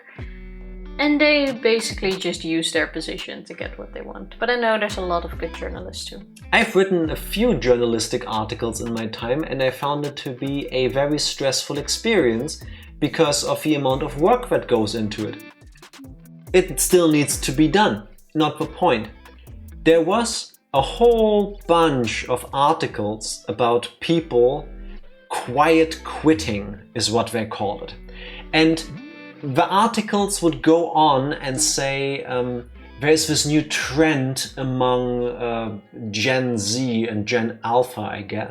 Gen Alpha is too young to work. Gen Z, you know, the silly young people, that they would have a job, but they would only do what they are required to do. They wouldn't go above and beyond anymore. If they are told, be here at 9, you work until 5 and you have an hour lunch, these people would come in at 9, have an hour lunch and leave at 5. And how that is disgusting, and it's going to ruin everything. No, it's about the fact that the expectation, or that we ask them to be there at 8:45, unpaid, so that they can start at 9 at the dot, and they don't. To every single person who is in a position where you pay your staff peanuts, you treat them like trash, like commodities, like human resources, not like human beings. And to every single person that even just thinks about normalizing this abusive behavior, fuck you from the bottom of my soul with every fiber of my being. If you pay me to do job A and I do job A, that means I did 100% of what you pay me to do. If I do more, that's nice. There's nothing wrong with being really into what you're doing and going above and beyond. But if you do exactly what you're being paid to do, you're not a worse person. You're not quiet quitting. You're doing your job. It should be perfectly fine. It should come from both sides. Yeah. Which is what some companies forget nowadays. Yeah, and if you give me nothing, I'll give you what I am contractually obligated to do. And you need to understand this, company. Luckily, I have flexible working times, so I only get paid on the clock. Whatever works for you. There is so many jobs with so many different settings and different criteria and benefits. In a perfect world, there's something for everybody. But if you say, I'll give you $100 if you do this for me, and when I do this for you, you need to give me the $100. And then you can't go, oh, but you didn't do it like you genuinely enjoyed it. That wasn't part of the deal. Besides the whole socio-economic issues of how a lot of people don't really have a perspective anymore because... You tell them, Jack. You know better than I can say why some people, why you, potentially, person viewing, listening, are in this rut, because things suck. We know what needs to be fixed, we know the parts that suck, they just need to be fixed. Well, I think we're now at that swap, especially with Not Gen yet. Z. No, but we're at, it doesn't happen in weeks, you know. That's but true. now you have a generation that is kind of fighting more against that. Like, Good. mindsets are changing. Keep going, keep buckling against the wave of shit being thrown at you. Yeah, but that's where it starts. At some point, Gen Z will be in charge. The older generation is going on their pension. They die out, etc. And that's where these changes happen. It's the same with every generation. There's always something that gets flipped around. When I got my first job in 2008, I had to pay for the coffee machine at work. Yeah, but that was disgusting. It's things like this. Because I was doing the entry-level job, I had a super tiny, I think 15-inch screen. I mean, it worked, but nowadays... But that was different times though, like technology-wise. Bigger screens existed. Yeah, but those were still more expensive and stuff. Like, I get what you're saying. Then why did other people have them? Oh, well, fair enough, I guess. Because I also started with a small screen, only one dead-ass keyboard, and at some point, when we finally went along with the time. Yes, but not every company, of course, but a lot of companies only go along with these times because, or with the criteria that the applicants are looking for, because enough applicants tell them, I'm not going to work for these conditions. Why do sometimes salaries at companies go up out of nowhere? Because they don't find the people that are willing to work for that money. Only for the new people. Not necessarily. Anyway, the zoo has fight been against done. the bullshit, people. Do it. That plus the zoo has been done. Jack asking the world for a revolution. Just tax the rich. Take that money. Make the world a better place. It's relatively simple. It will happen. Probably still during our lifetime too. I look forward to it.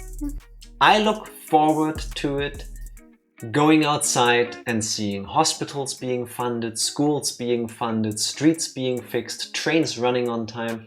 All of these things. Trains running on time is a good one. That's not gonna happen in our I lifetime. look forward to all of the world's issues being fixed because we all suddenly realized maybe 10 people in every country shouldn't have more than half the resources in the country. That would be nice. That would be nice. That's not an American issue. It's not a German issue. It's an everywhere issue. Who knows? Who knows? Some people never heard of supply and demand. Correct. And there is a supply of us ending the stream because Tifa has a very high demand of it. Which is why I'm pressing the button before Jack She just did. Thank you everybody for... I keep misswallowing. Thank you everybody for witnessing the greatest Higurashi yet. I hope it never ends. See you on Sunday. Thank you, thank you.